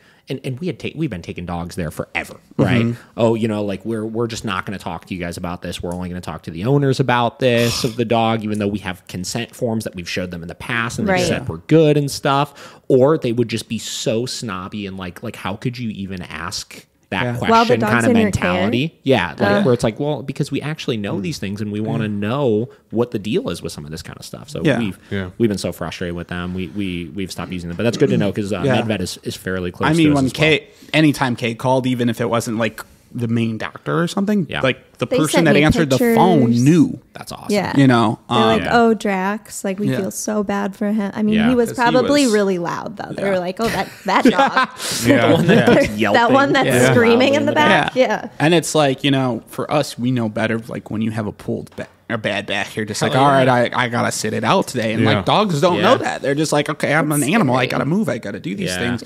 To where he kept putting himself like in a lot of pain, But He's doing better. He's hopping on couches, laying down, moving around. Getting excited for food again. Yeah. Like, that's when I awesome. could have seen when him you talked about excited. that earlier. I thought about that this morning. Yeah. He's like on getting the couch, excited. Like okay, she's opening the things. Yeah. That's always been my read, is because like my dogs are all like food psychopaths. So if one of them ever stopped being excited for their food, like that's how I would know something is like actually wrong. Yeah, he refused food a couple of times, and I can just remember like, this is it. Like we're not gonna make it back from this. Yeah. But he's good. Yep. Good. Yeah. Awesome. If That's Vera, good. OG. If Vera never wanted food, Dude, that'd be the day. Or Vinny. Yeah, both Man. You know what Vinny's is for me is if he stops spinning, I know that something's wrong. There's been a couple of times. The merry-go-round stops.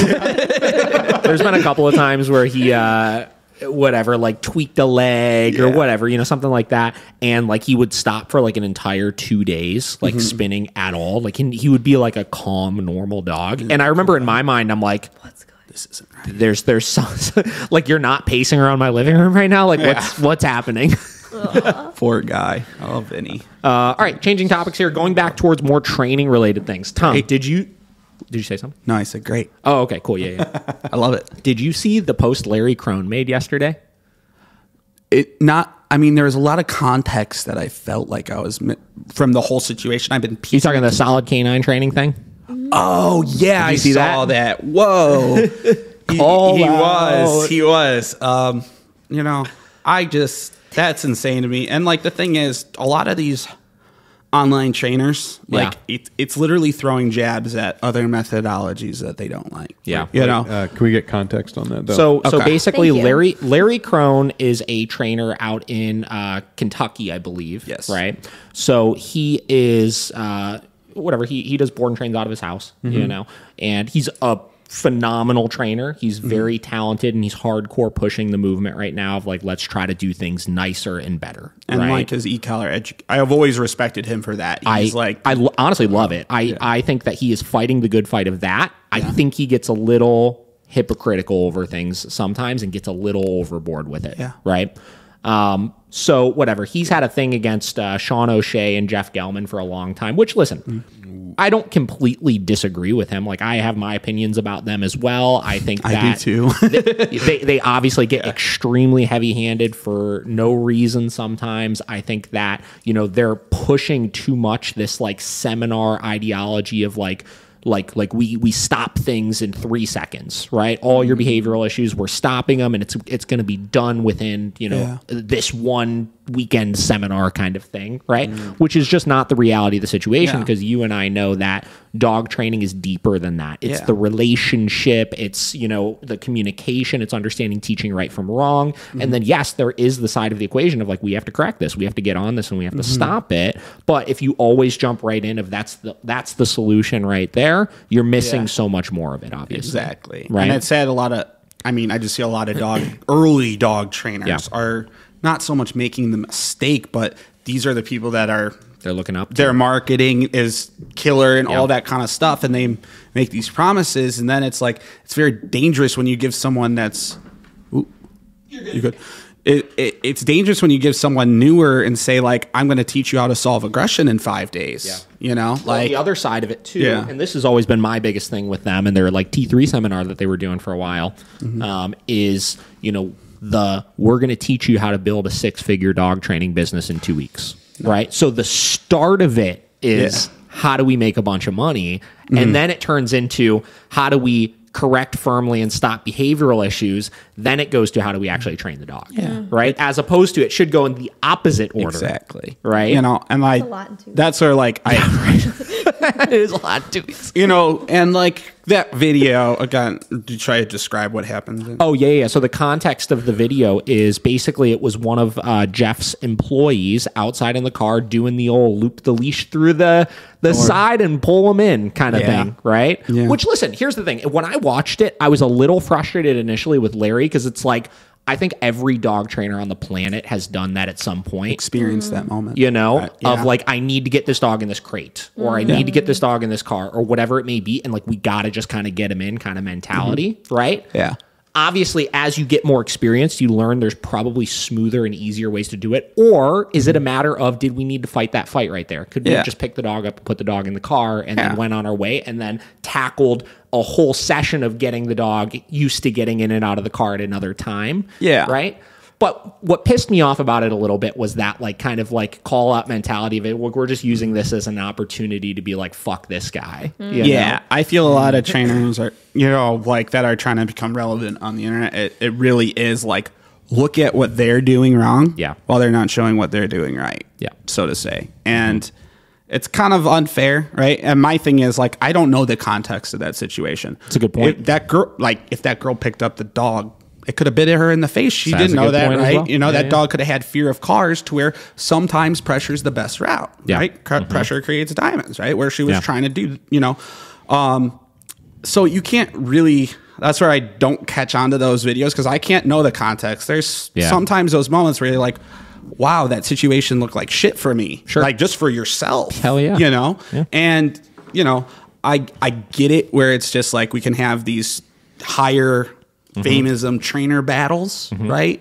It's entertaining, but that's where I really have been getting sick of social media, even the dog training community, where it's like you can't post something on a dog training group without like hundreds, like at least 2 people saying you're wrong because they can do it right. Yeah. And that's really unfair to a lot of people. I think a lot of people are trying to have the this like kind of buddy trainer relationship where through social media and through these dog trainer groups and stuff, it's like we're all friends and we're community and this and that.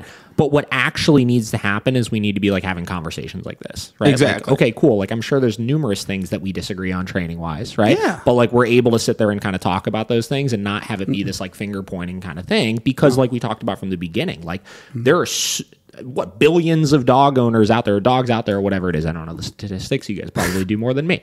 But billions. There's gazillions of dogs and dog owners out there, right? And all of those people are living a very different life with their dogs. And, every single trainer out there is catering to a certain type of life that those people are living with their dogs. Yeah. You know what I mean? Yeah. And just because we disagree on something doesn't mean that there's something wrong, right? Like you guys live a different life with your dogs than I do, right? Yeah. So you're going to train different type of people's dogs than I do, et cetera, et cetera, et cetera. And there's nothing wrong with that. No. And here's the thing. I think as much as I could say Sean and Jeff and those guys suck and they're putting too much pressure on dogs and this and that, right? They're also catering to a specific type of dog owner as well, just like Larry is. Yeah, exactly. So, and those guys, like, I know Jeff has been around longer than Larry and those kind of things, and that's respectable.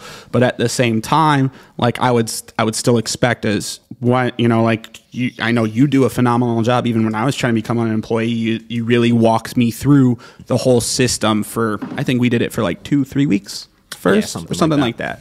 But there is never. You shouldn't put your employees in that situation where it's that's going to happen. Oh, this dog's going to have a huge issue getting in the car. But at the same time, the mentality and philosophy that they push on people, like they lose a lot of that compassion for the dog of like, oh, this dog doesn't know my car. This dog's probably been in a regular car, not an SUV, and they don't know how to jump up and stuff. So be more worried about the dog doing it than you doing it. Yeah. I say when people are using pressure a lot right now, it's more so like they're doing it for the dog and the dog's just going along to avoid. And that's, that has its purpose in training. But like, don't drag the dog. I want the dog to hop in the car itself. I don't want to literally pull it through. And that's where like today we're picking up Tito. He has some issues with people a little bit. Nothing too severe, but at the same time, I'm like, okay, owner, you're gonna put the dog in the car for me and keep the leash on. Right? Is this a new board and train? Yeah, we're picking on him. Nice. Yeah, I'm excited. Tito. He has just when people come through the door. Head blows off kind of thing, So it's actually like they have a double floor, and like once you go to open the door downstairs, it's on for him. Sounds fun. But they rescued him. What kind of dog is Tito? I don't know. He's a rescue. A shepherd. Yeah, we don't know. He's We had him over. Yeah, and that was another dog where like we're able to build a relationship before bringing him into the house where the one-on-ones before worked really nice for him because we got to hang out with him and like, have the own, build that confidence that he can trust us a little bit before coming in. He walk with each of us individually when he was at the house and saw the house, smelled the things. Yeah. And then we went to his house. Like, now we're here. It's a whole nother thing. Yeah. Cool. Sounds fun. Yeah. No, totally. And I think, so going back to, like you were saying, you want the dog to be able to jump in a scenario like that, right? I think another thing is, and we talked about this on, I think it was the last podcast where we broke down kind of the learning theory side of things. I think if people have a little bit more of an understanding of some of that kind of stuff, they can make situations like that go so much smoother. Yeah. Right? And I don't, all the material I've ever learned from them, I did learn some basic things. And there's a lot of trainers our age, they have to I still have to accept, who taught me early on about prong collars and how to use them. It was honestly Jeff's videos. I'm going to admit it. Yeah. Right. Hell yeah. Things have changed about how I feel about him. Don't get me wrong.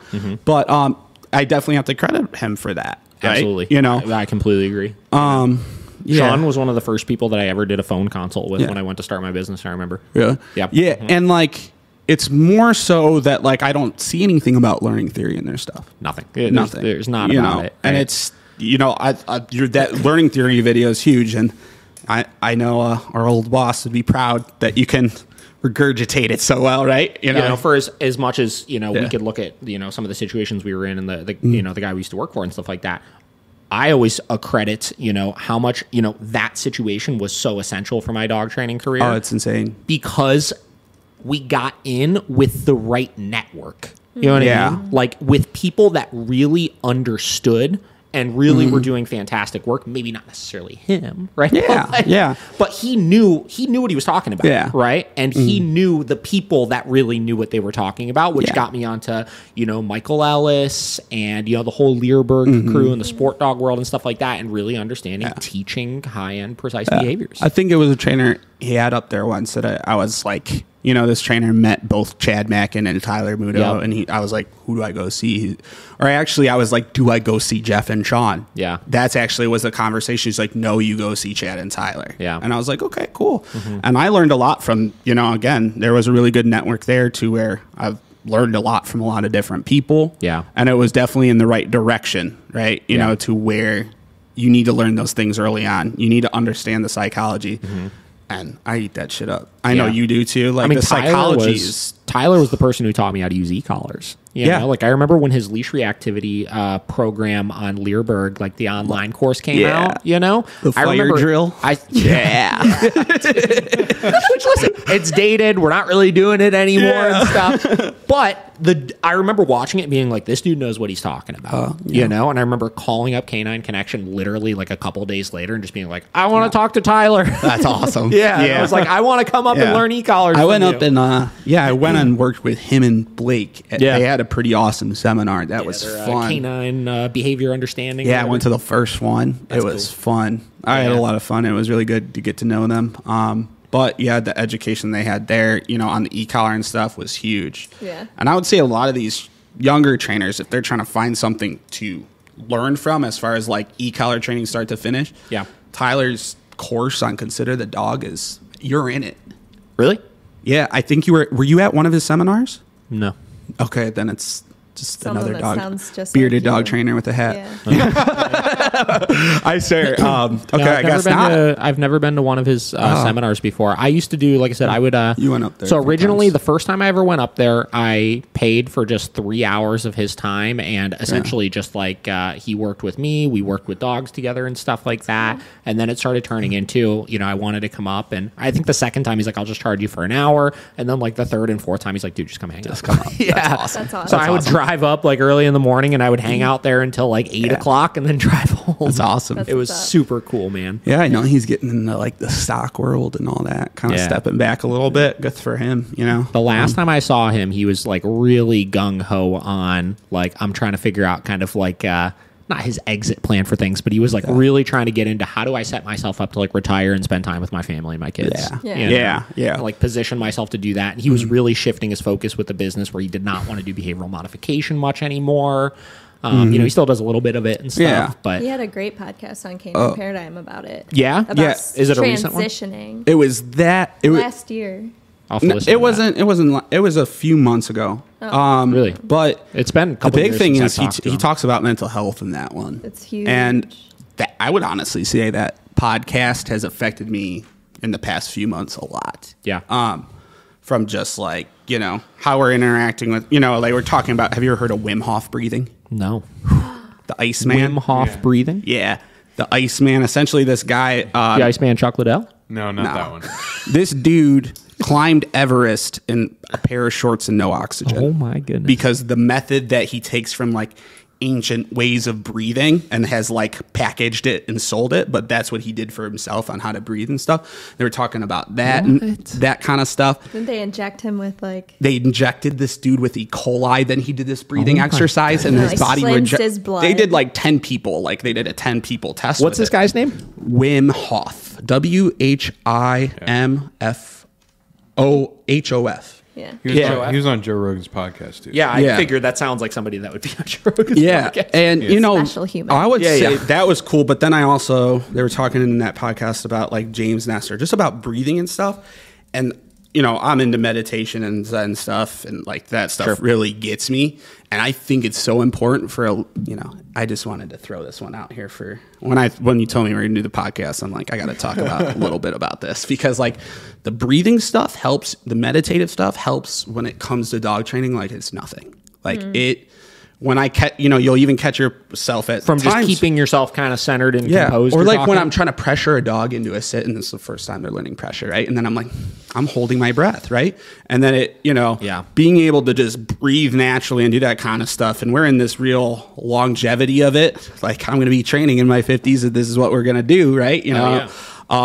So then I was getting really into like yoga and stuff, and like all that stuff. I really think younger dog trainers should just begin to incorporate, because that flexibility you need with dogs, that ability to keep yourself grounded mentally and everything. It was a really cool podcast. It just inspired me to get into all that stuff recently. It's helped me a lot with like vocal dogs, as I'm an anxious person in general. Like I was not put on this earth to be a dog trainer. You know what I mean? Like I've really had to work on that part of myself to do well with dogs. Yeah. And so you get a vocal dog or a dog that's blowing up at another dog, like I get just as reactive. Yeah. Like I can cry on spot and easily.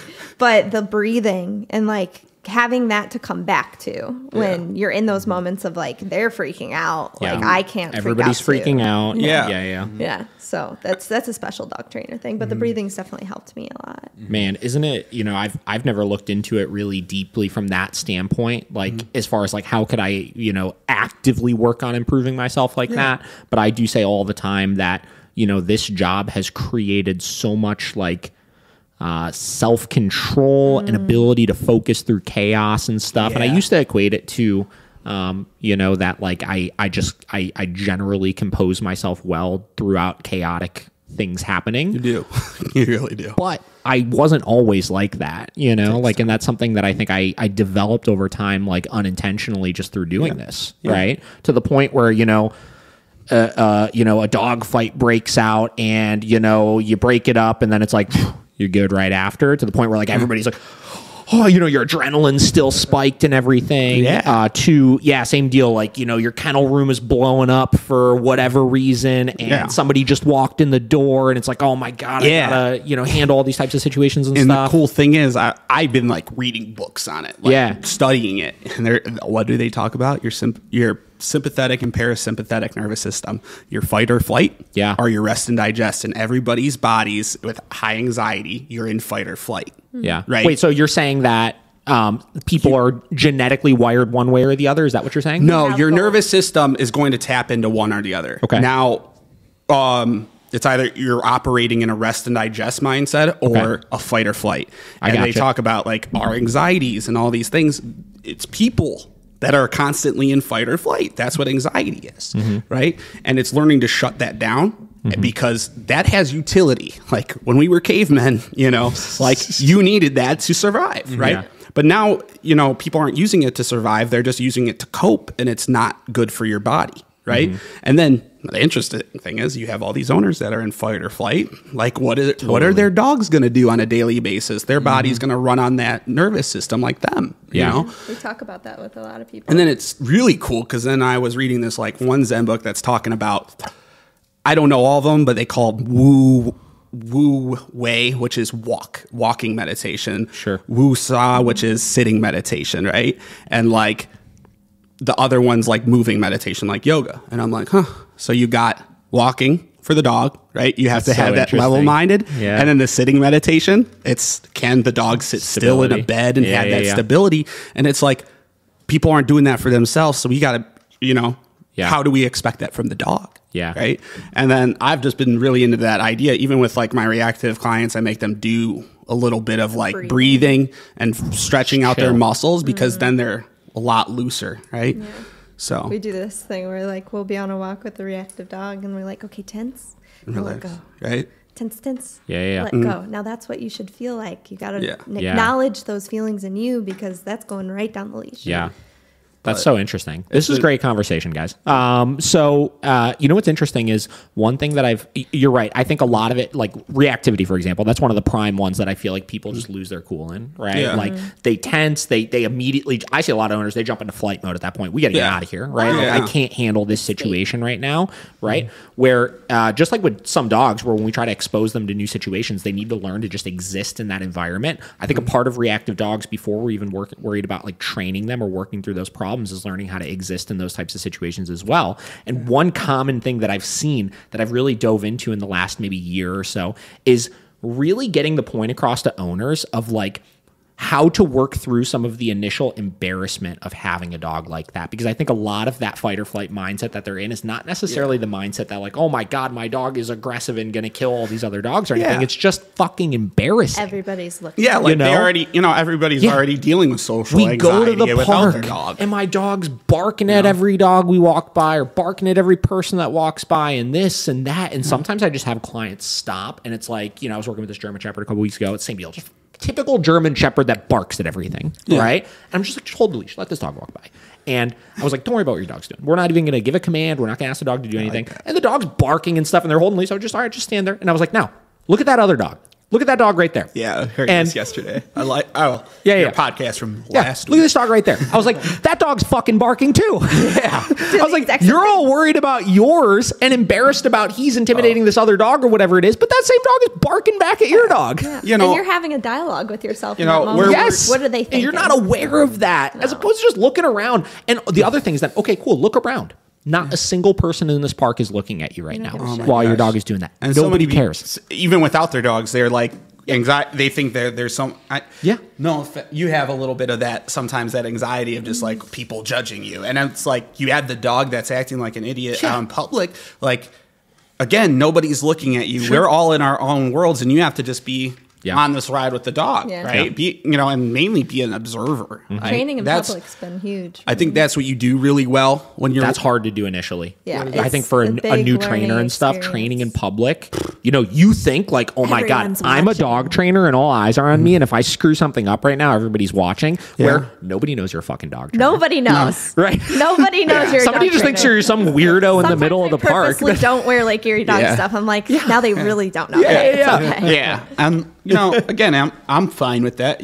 We're trying to do the right thing and help the dog become better. I have to remind myself. It's like that's each the big situation is getting them further. Totally. So like just endure it, and it's not about you. It's about the dog. Mm-hmm. But again, like really teaching owners to separate themselves, right? I think you do a great job at that of like where you're working the dog and you're like, okay, like I'm not like we are a team, but at the same time, like I can't mentally invest myself and more so emotionally invest myself in this situation, right?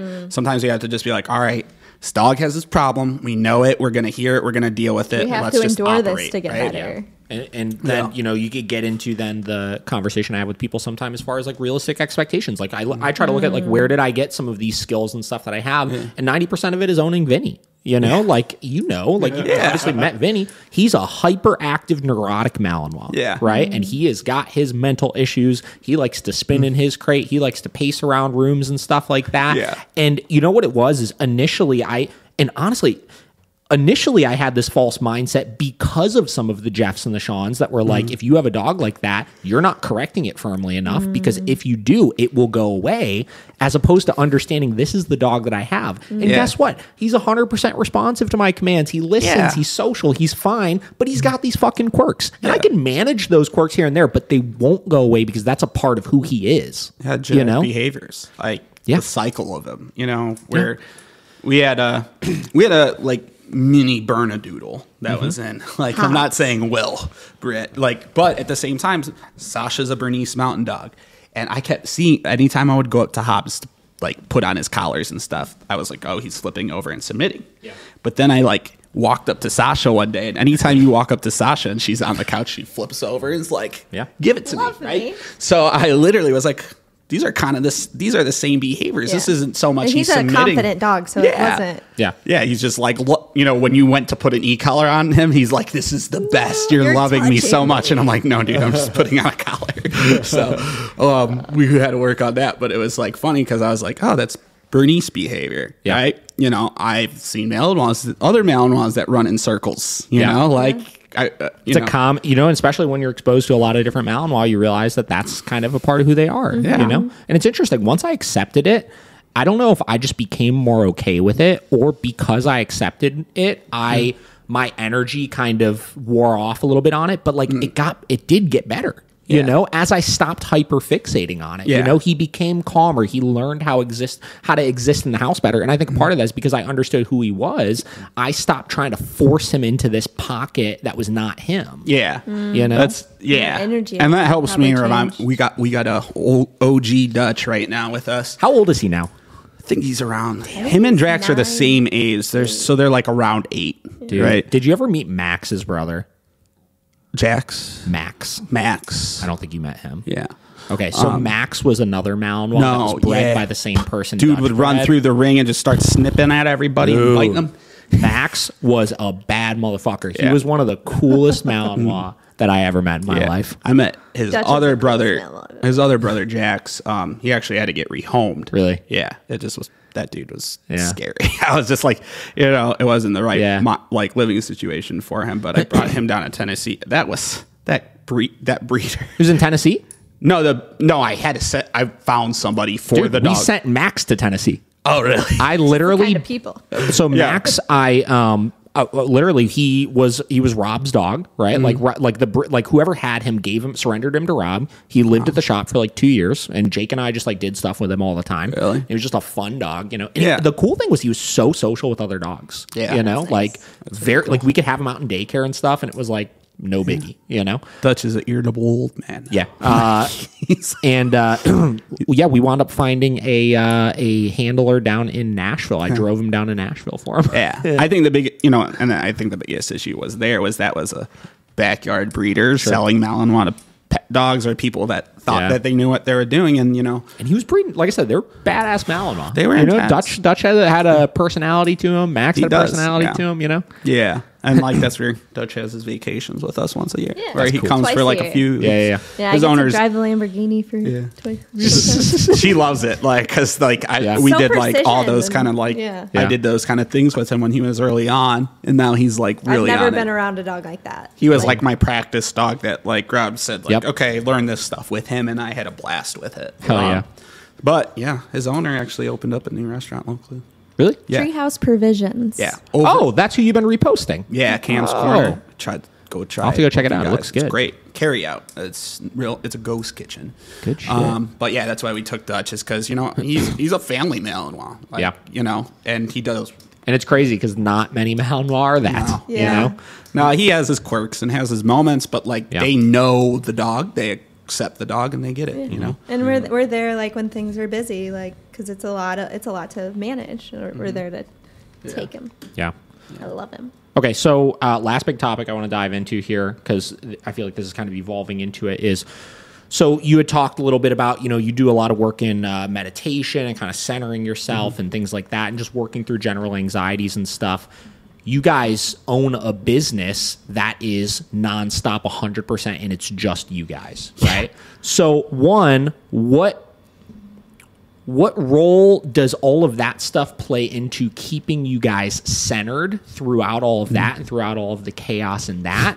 And then after that, I want to dive into tips and things that you, like we talked about all of the things that could potentially go wrong in coaching new trainers. What sorts of things what sorts of advice would you give to new trainers that are looking to start their own business to make sure they, one, know what to expect going into it, because it is way more work than I think people think it is, right? Yeah. And two, to make sure you're doing it properly, you know, and not. My biggest concern with new trainers is people falling into the trap of accidentally scamming clients, essentially, right? Yeah. Taking money before they're ready to take money for things and promising things that they're not in a position to promise, you know?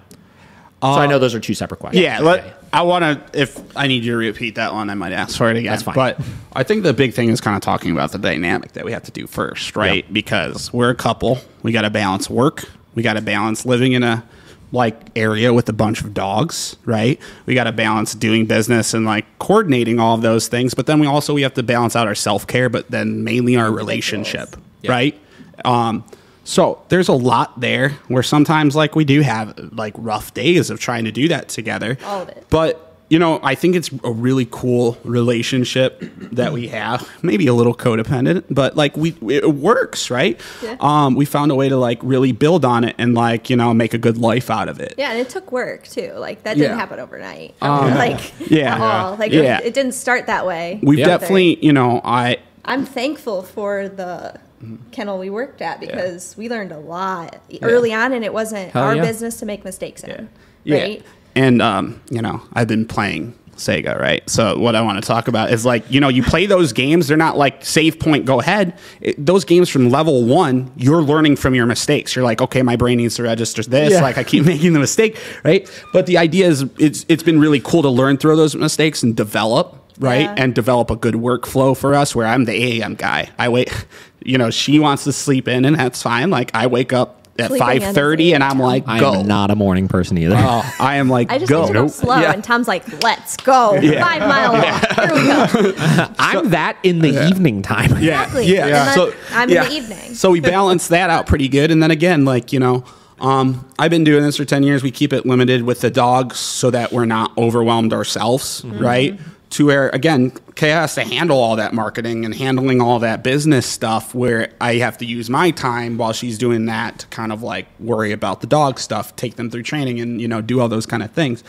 But I guess the biggest thing is making it a lifestyle, making it a vocation and fun thing for us to where that's really helped is okay, we have a dog that needs public work. Do you want to go out and grab a drink and sit down at a patio and put them in the downstay and hang out there, right? Yeah. So those aspects have been really cool in that.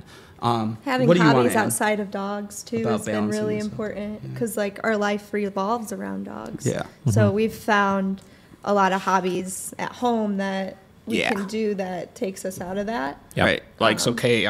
Just raise chickens, move them into a coop, she's really in the farm setting. She bakes sourdough bread and does all these kind of things that are just good for her. But at the same time, it is 24/7. So we're doing around the dogs, right?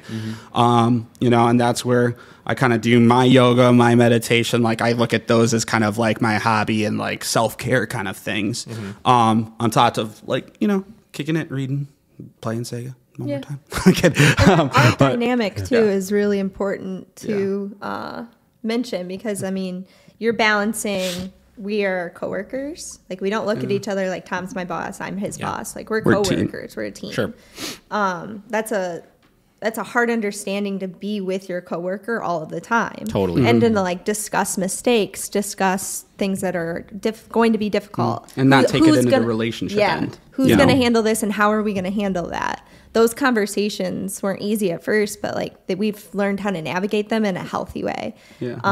And then definitely scheduling, literally scheduling time. Scheduling outside time stuff. For us to be a couple. We have a strict date night once a week where we will go for 4 hours and leave. Those kinds of things. Monday is our Mondays day. We didn't know that in the beginning too. In the beginning, we were taking everything. We burn out quick in the beginning. Yeah. And it was okay, I know what I like. We did day training for the first year, and that was It's a whole nother additional thing. Yeah. That was insane. We were picking up the dog, having the dog at the house, doing training, and then dropping the dog off 5 days a week. Yeah. And that was crazy. We learned we did not like that. That was not something that fit into our lifestyle. So, I mean, learning what works. And I think now we're in a really beautiful groove. Like, we really talk about being in flow state a lot. And like, we found like, where I flow and where he flows, right? Like you flow with certain things really well, and I flow with certain things really well, and it's really cohesive to like the business. And then giving each other space too. You know, that's kind of a big thing that we have to like really acknowledge, is because we can be like, oh wow, we haven't, like I'll be like, okay, just go out for a few hours because we've been together for the past like 3 days kind of thing. Or you know, a couple weeks ago, Kay went down to Florida, and actually about a month ago, I actually was like, let me take a board and train, and I went out to just like some parks in Michigan and like spent the night with a board and train at a hotel and just like had fun, right?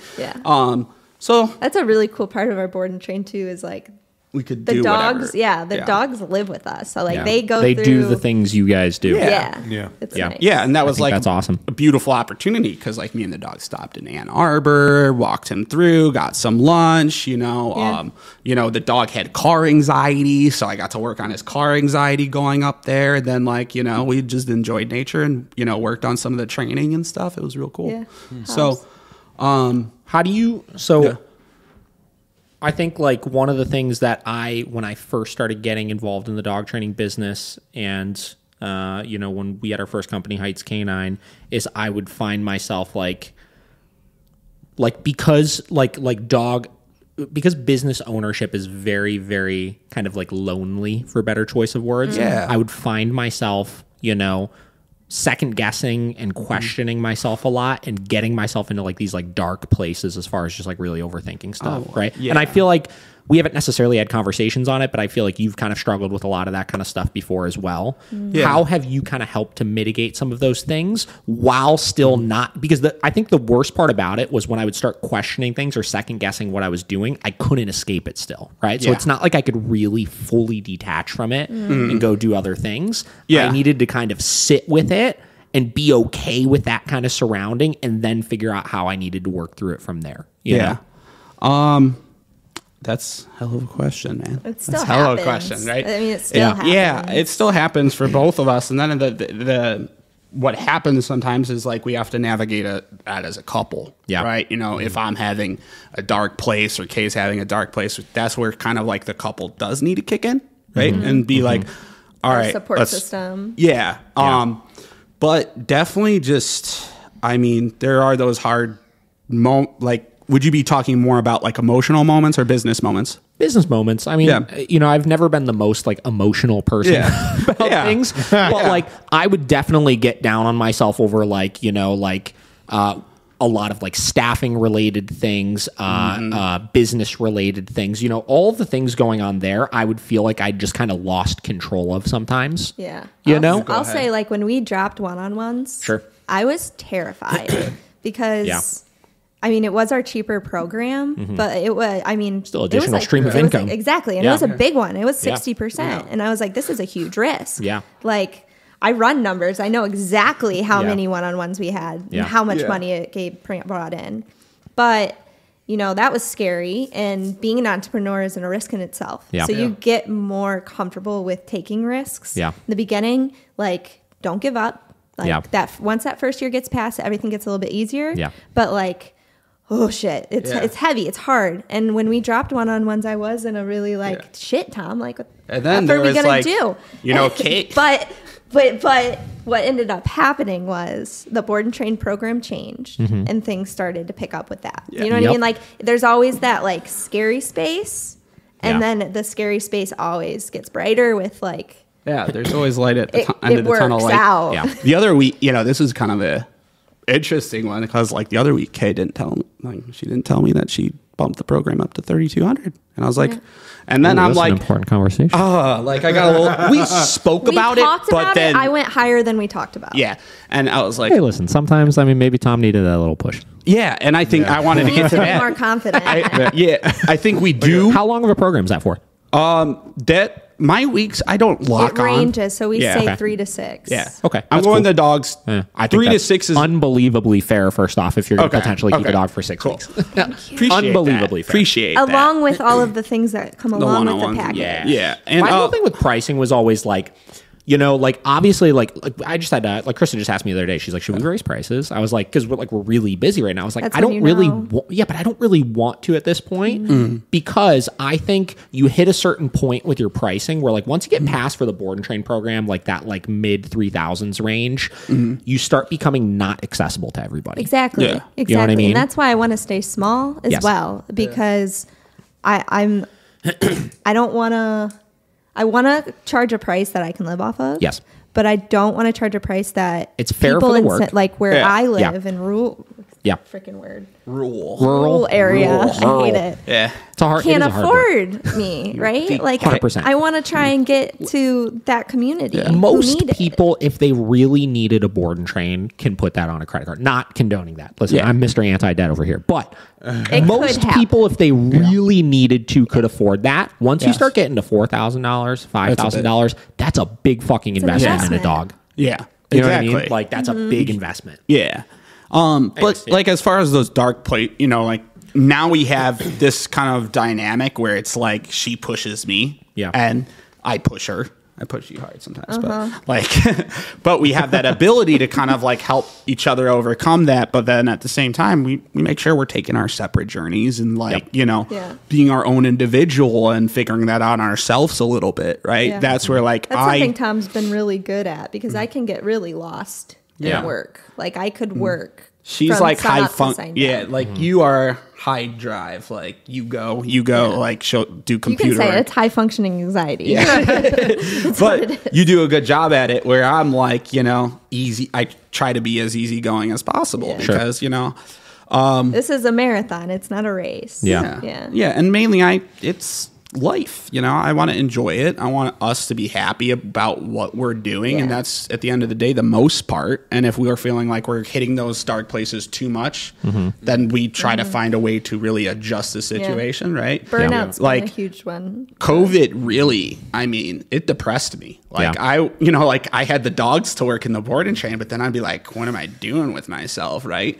And like to where I had to start doing these self-help things. Like that's when I started getting into like Zen mentality and like getting into that because it really did help me. Kind of like connect with myself, but then it also helps me connect with the dogs way more. Like what really put you down about it? Was it the like did you guys slow down during it? No. Did you just the negativity going on? What was it? Yeah. I would say the negativity to where like, you know, that's where like I'd feel help. I'd be like, what's the point of posting anything on social media? Because all these people are posting all these like COVID things and all these like upsetting political things. And like, I just like, oh, they don't want to think about, like in my mind, I'm like, they don't want to think about that right now. Like it's hard to stay relevant in like what we were doing. And like who cares about dog training? Kay did a great job where we still did the like virtual pack, but at the same time, I'm definitely like, I want to see people happy. I want to see the world happy. And it's hard seeing that to me where it's just like, I think that's where almost it's kind of, you know, and this is a hard burden to put on a person, but it's almost our job at that point when things are that dark to provide that sense of relief, especially when, you know, I think there's a reason why the dog training industry got so busy during COVID is because that's all people had to do. They were home, they had their dogs there. And honestly, that enjoyment that our clients got through being able to still work with and train their dogs while everything was like seemingly crumbling around them. You know? We have a lot of clients that said that about the virtual pack. They were like, you know, those Saturday lives gave me something to do all week. And it was really cool. And then I was just like, I couldn't go out anywhere. And it was just like, I don't know. It really put me in kind of like depressed state. And at that point, it was kind of hard. That's where like I think I had my biggest issue in time of like running out of business out of home. It's because like I was just like, fuck it. You know, kind of like I had those days. And Kay wouldn't let those days happen. No, like I would feel that way, but she's like, "No, you're not." Good. So. I think one of the hardest things with the first like year or so of like me owning a company, and it was very different from me going from Heights to Miracle also because I've talked about this before. Like when I owned Heights, it never really felt like I was like I knew I owned it, but I never really felt like it was mine. You know. Yeah, 100%. It was a weird partnership dynamic we had. There was a lot of separation between what we did and stuff. And I always kind of felt like because of that, I had like a crutch to kind of lean on, you know? For good or bad, right? Yeah. So when I transitioned to Miracle, I think that's really where I started needing to navigate through a lot of this kind of stuff. Yeah. And it was especially that like 6 months before and 6 months after, you know, the before of that initial panic of like, fuck, I'm putting all of this on myself now. Yeah. And the after of just kind of learning how to navigate through some of that stuff. And I think the biggest thing with me when I first started moving through company to company was realizing that like I was positioning myself where I was so relied upon by so many people, right? Yeah. Not only just staff, but like clients, right? Yeah. There are clients that I am like their last line of defense, right? Like if they need things, like I have people that will text me at midnight if they have a big issue or, you know, something bad happens or whatever. Like I'm the person that they reach out. I'm the emergency contact. Yeah. You know what I mean? Which I want that, right? Like I don't want to, like I see people talk about all the time. I saw a local trainer post the other day, like, you know, we're not always going to be accessible and you can't reach out to us all the time and blah, blah, blah. And it's like, that's not the business model I want to provide. Now, listen, we have to have boundaries, obviously, right? That's very important, but I am committing to being the person that's going to be there to help you. Yeah. You know what I mean? And feeling like I was so relied upon made every little issue feel so much bigger. Yeah. You know?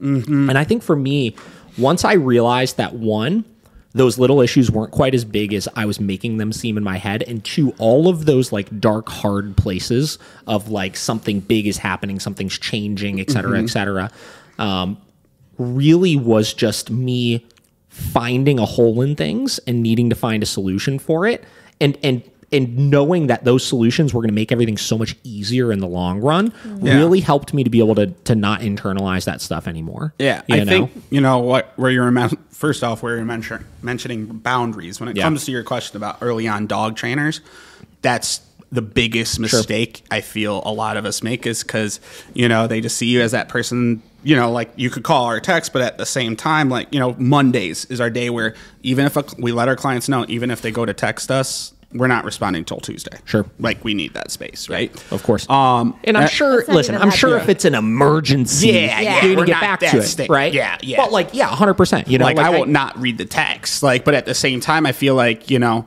boundaries can be pushed because dog training can be so emotional for owners. I have 19 text messages right now sitting on my phone, right? I do the same thing. I tell all my clients, listen, like if it is like normal work days, you have to give me 24 hours, right? It will take me at least 24 hours to get back to you if you send me a text message. You have my cell phone number, right? You have direct access to me. And if it's an emergency, again, I'll get to it right away. Yeah. Right. But we have this personal, intimate relationship. I could be your emergency contact, but it's going to come with some rules. Yeah. Exactly. You know? Yeah. And that's important. And then did we kind of talk over your last question for the most part? No, we're gonna get to that a little bit more deeply in a minute. Well, we got on it a little bit. First off, Josh. So obviously you've had a lot of ups and downs in the photography world and stuff as well. To that conversation that we were just having, what sorts of things have you done to stay focused, stay on track, and not like internalize or let things get you down too much? Oh man. I feel like, no, honestly, I feel like you have a lot to add to this conversation as well. Like we're all business owners who have all been through some shit, you know? Yeah. Like, I don't know. I mean, I was kind of talking to them beforehand. I mean, it's just like finding a way of what I wanted to do. And I mean, that was a big mental toll, especially with last year, because I was like, oh, I want to be a food photographer. Like this is what gives me that like goosebumps when I like see it, you know? And then it was like, shut down. Yeah. You know? No food to take pictures no of. food ever. And I'm like, God. So yeah, I mean, I'm the same way with you. Like I mean, it hit my business. Like it didn't help me at all. It made things a lot harder actually. Yeah. And I mean, just trying to keep a positive attitude, like it's tough, right? It is, especially like, I mean, if you listen to the last couple of podcasts, I've let myself go, and I'm just like, I'm trying to get back in the gym and diet, and, you know, so a lot of things bad happen, but I mean, to keep a positive spin on it, like, thankfully there was like a couple of bars, like Cloak and Dagger. I talk about them all the time, but like, you know, there's been these certain clients that were just like gung ho, even though there was a pandemic happening. Yeah, and awesome. Yeah, so it was like the small light that I could still see at the end of the tunnel. Exactly. Like, and now, I have to quit that part-time job because everyone's coming back, and now it's like client. Let's go. Yeah. So yeah, I mean, a lot of self, like inner, like reflection. Yeah. Is definitely what kept me through the drive through everything. And like during that, I also tried to look at it as like a time where we all we're living in this very busy world. People are losing, going all over the place. It was also kind of that good, slow down. Let's slow down, everybody. Take a look and do like inventory on everything. And I think there was days where I felt down about and then felt like that. And it was really good. That's where I kind of started coming back is when I was like, okay, this is not a bad time. This is more so I got to take inventory and like, it gives you time to prep and slow down and see how things are, really look at detail and everything. You see what you really want to do. Yeah. I think that's the biggest thing that came out of COVID for us is like, we really looked at like, well, how do we want to do this? Like, you have this blank canvas now. What do you want to reincorporate? Yeah, definitely. Yeah, I mean, that's kind of what I did. I was just like, kind of tunnel vision onto certain things. Like and then when the food stuff kind of fell off, like I started doing more of my portrait stuff again, which I found out I love a lot too. So it's like cool. So it's like now I have in like kind of two tendrils that I want to like really focus on in the next years to come. And I mean, the food stuff already, I mean, I guess product photography is what I should really call it at the end of the day, because I've been doing a lot of like whiskey and stuff like that recently. But yeah, I mean, it just made me excel like tenfold in those areas where it was like I was jack of all trades, like master of none, Yeah. That's what I was saying in the first year. We were like, I'll take anything, like whatever you got, I'll train. Yeah, exactly. Yeah. I mean, that's what I was doing. I heard a thing on, I forget what I was watching, but they were talking about just like, there was this rate of unemployment last year, right? And they were trying to say like this was a great time for people to like really get creative and say like, what do I want to do in life? Yeah. And like it sounds like you were able to kind of narrow that down and go for exactly what you're going for. And right? and a big thing right now is a lot of the restaurants can't get people in to be staff. They can't staff right now. Yeah. And it's because a lot of those people found their passions, because I'll tell you, like as a former bartender, server, like you make good money. Yeah. But there's grueling on you though. Yeah, it's I used to grueling. bartend. It's exhausting. Yeah, it's weird hours. Yeah, weird hours. People suck. You're on stage. Like 24. Yeah, and sometimes you're working, depending on where you work. Like when I was at Melt, especially when I came in management, I was 65 hours a week.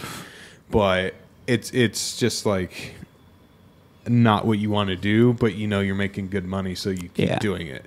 Which there are people, there's mixologists and they're But that's their like thing. Yeah, that's they their thing. They get fulfillment. Yeah, out of the socialness. But 90% is like I'm doing this as like a side thing. Yeah. And when they, COVID shut them down, they were like, oh, now I have to like actually focus on the things I wanted to do in life. Yeah.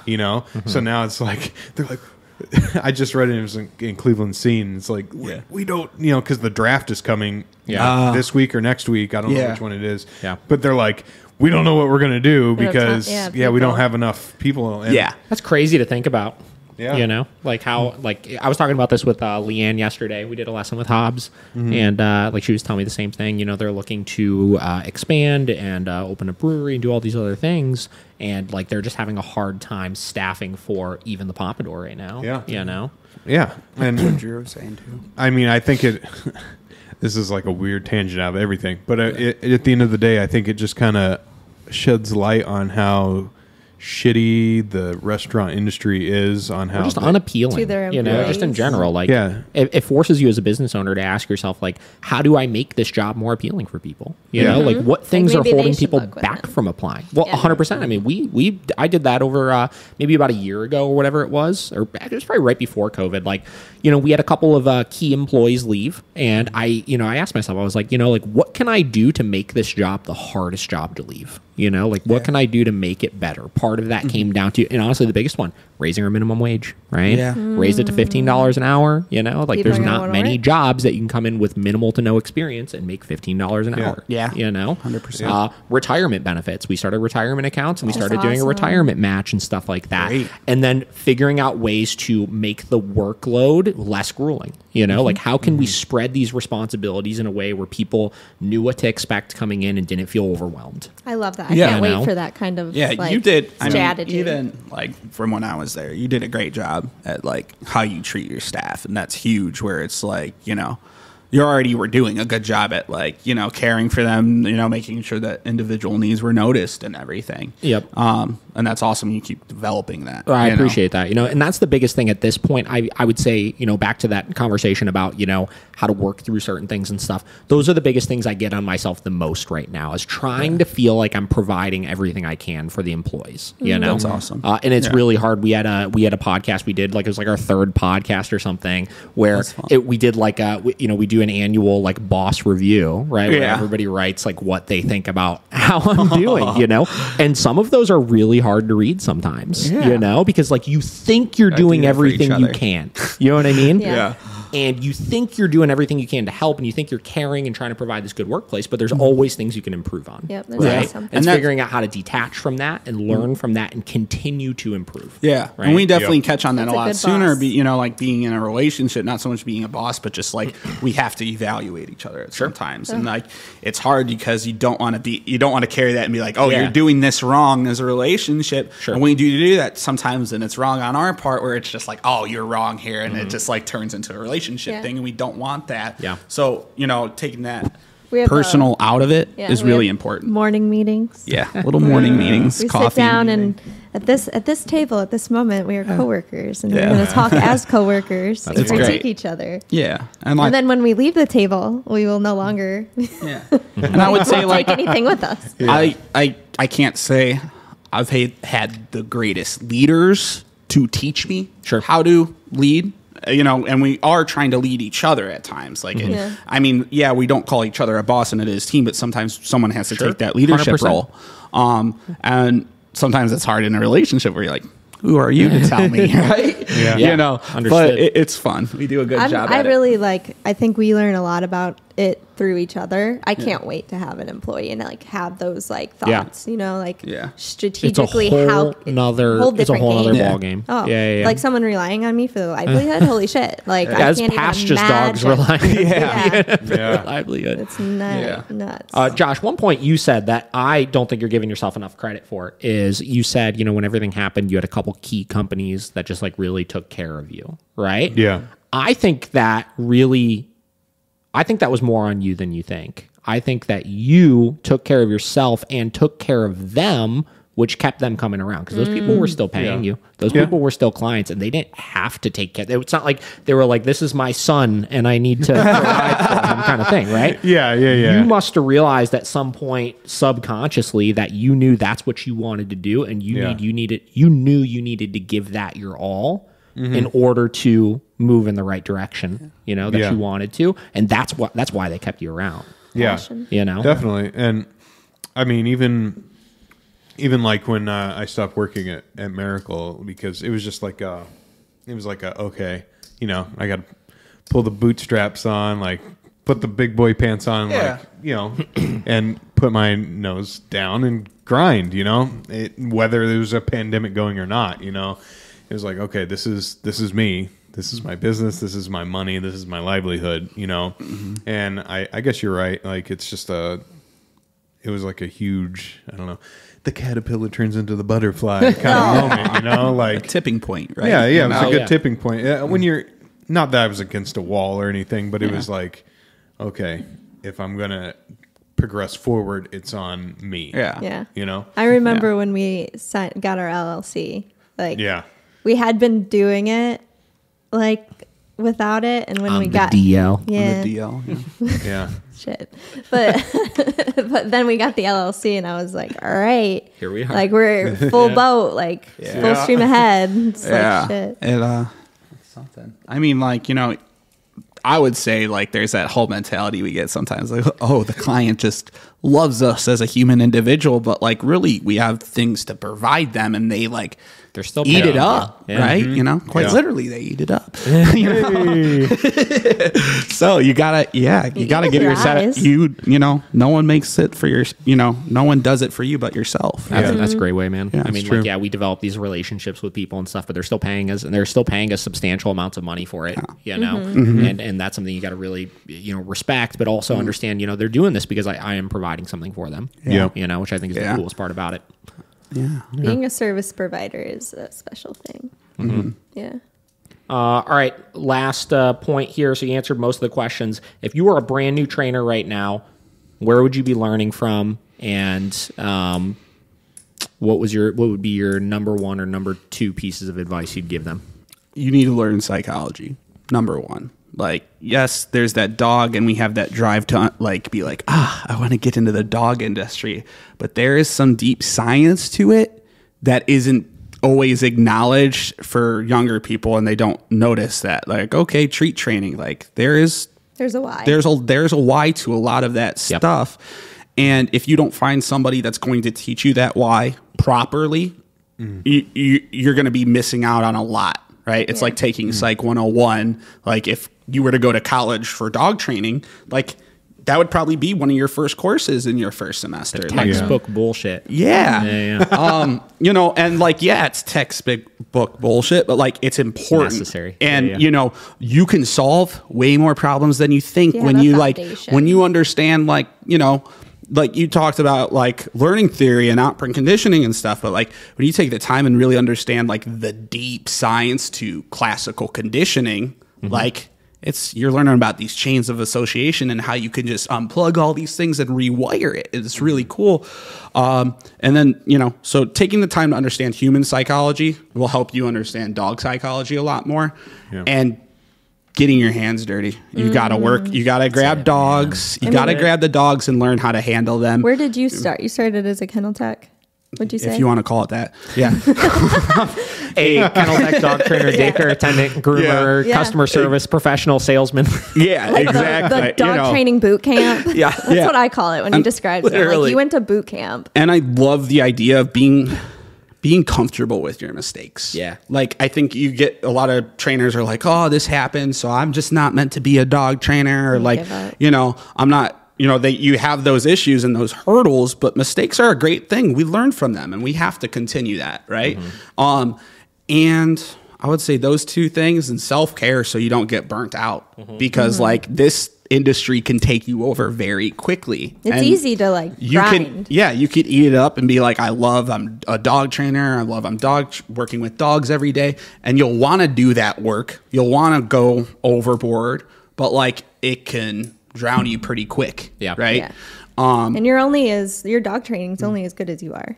Like, you are the product. So take care of the product. Yeah.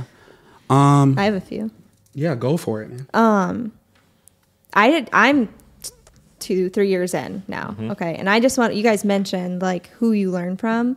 Like, I feel very blessed to have Tom, like to have guided me to say like, read this. This is what you should learn. Watch these things. Like, I've watched everything on Lurberg. You want the power of training with food.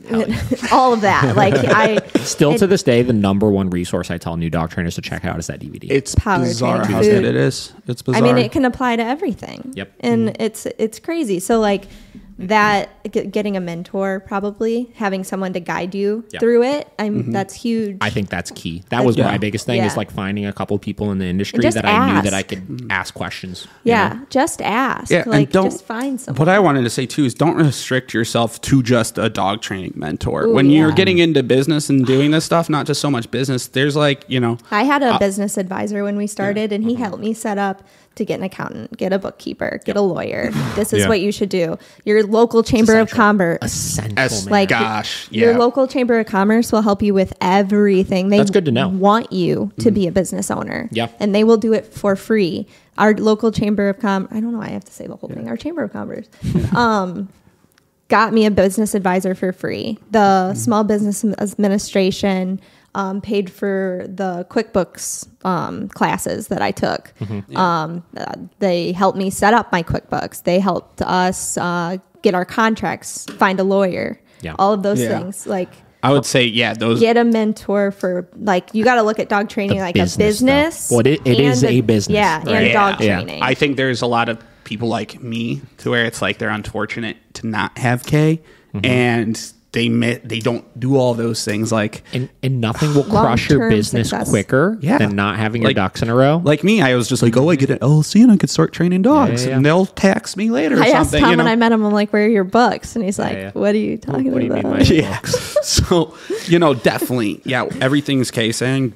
I would say take that advice if you want to do it as a business. And like, again, I have the fortunate opportunity to where like I don't have to so much worry about that. We definitely have to discuss it and stuff. Yeah. But like, I have that opportunity to train dogs, but not a lot of dog trainers have that opportunity to just play with dogs all day. Yeah, there are services though. I know in the beginning it's very hard to afford those things, but you can get. There are initial investments that you should make that you won't make as much money early on, but you won't have to worry about those things. Like, listen, like I am not the most knowledgeable and all that kind of stuff, but I have a team that is very knowledgeable of those kind of things like that I can rely assistant. on. Yeah. Well, no, I mean, I have obviously my CPA who is unbelievable, dots his I's, crosses his T's, and he's way more expensive than doing it through TurboTax, and he's way more expensive than any of these other places, but I know I will never have to worry about anything from that kind of stuff. I have a internal bookkeeper that handles all of the day-to-day quarterly payments and all of the unemployment and CCA and all of that kind of stuff, right? And all I need to do at that point is just get my updates from them every once in a while, get my profit and losses from them so that I could review them and make sure we're not losing money and be aware of what's going on in the business, and write checks. That's awesome. So, and then you can focus on your... So I can focus on building the business at that point. You got to work on your business and in your business. Yes. And just one thing I wanted to add is don't just go to seminars. Like, go try to find a business that you want to work for a minute and work under them. And why is that? Because first what's wrong with seminars? Where do I start? It's not like I wouldn't say seminars are bad, but there's you hit it right there. It's not real. It's not real life. It's not like your day-to-day what you're going to deal with. Yeah. Like, granted, there's great information at seminars. Like, there definitely are particular ones I would suggest to go to and see particular people. But at the same time, getting hands-on full-time and not making it your full responsibility to run a business, do dog training, and you be the central person of like, okay, if this dog fails, it's on me. Like, having a team to work with so you could learn on how to troubleshoot and deal with those things, right? Like making too many mistakes in the beginning are going to put you down. And then if you're not in that situation, you have to like consult with other people and other trainers that aren't there to see what you're dealing with, right? Rather than, I like the dynamic you have, and that's again where we send a lot of our client, like aggressive people that are reaching out to us to you, is because you guys have a team and everybody's learning together on how to develop skills to solve those problems. And that's a ride that everybody should take and be a team member to learn how to do those things with other people, to help the dogs. For sure. When people ask like, how did Tom get into this? And I'm like, he got his hands dirty. Like he was in different, and you learned the whole industry, everything, not just the dog train. You learn everything about the industry. Because you have to if you're going to have your own business. I didn't like the job, but I'm thankful for the job at the grooming facility because I had to deal with clients and like problem solve and all of that stuff. So and hell yeah, it makes a difference. And don't put yourself down. Don't put yourself down too much. The dogs aren't going to judge you at the end of the day. The people aren't judging you at the end of the day because you're trying to do a really great service in this world. To take care of dogs. And most rewarding industry. Yeah. Hell yeah. Guys, this was awesome. It's fantastic. This was really great. We're like 2.5 hours in, which is pretty impressive. Thanks for That's having refreshing. us. I didn't feel like it I kept seeing like, these podcasts are 2 hours. How am I going to make it through? Isn't it crazy? Like we probably could go another 45 minutes. I totally could. Well, we got to go get Tito. Tito. Hell yeah. Guys, all it right. was refreshing to be where can people find you guys? LakeErieDogs.com is how you can get in touch with us directly.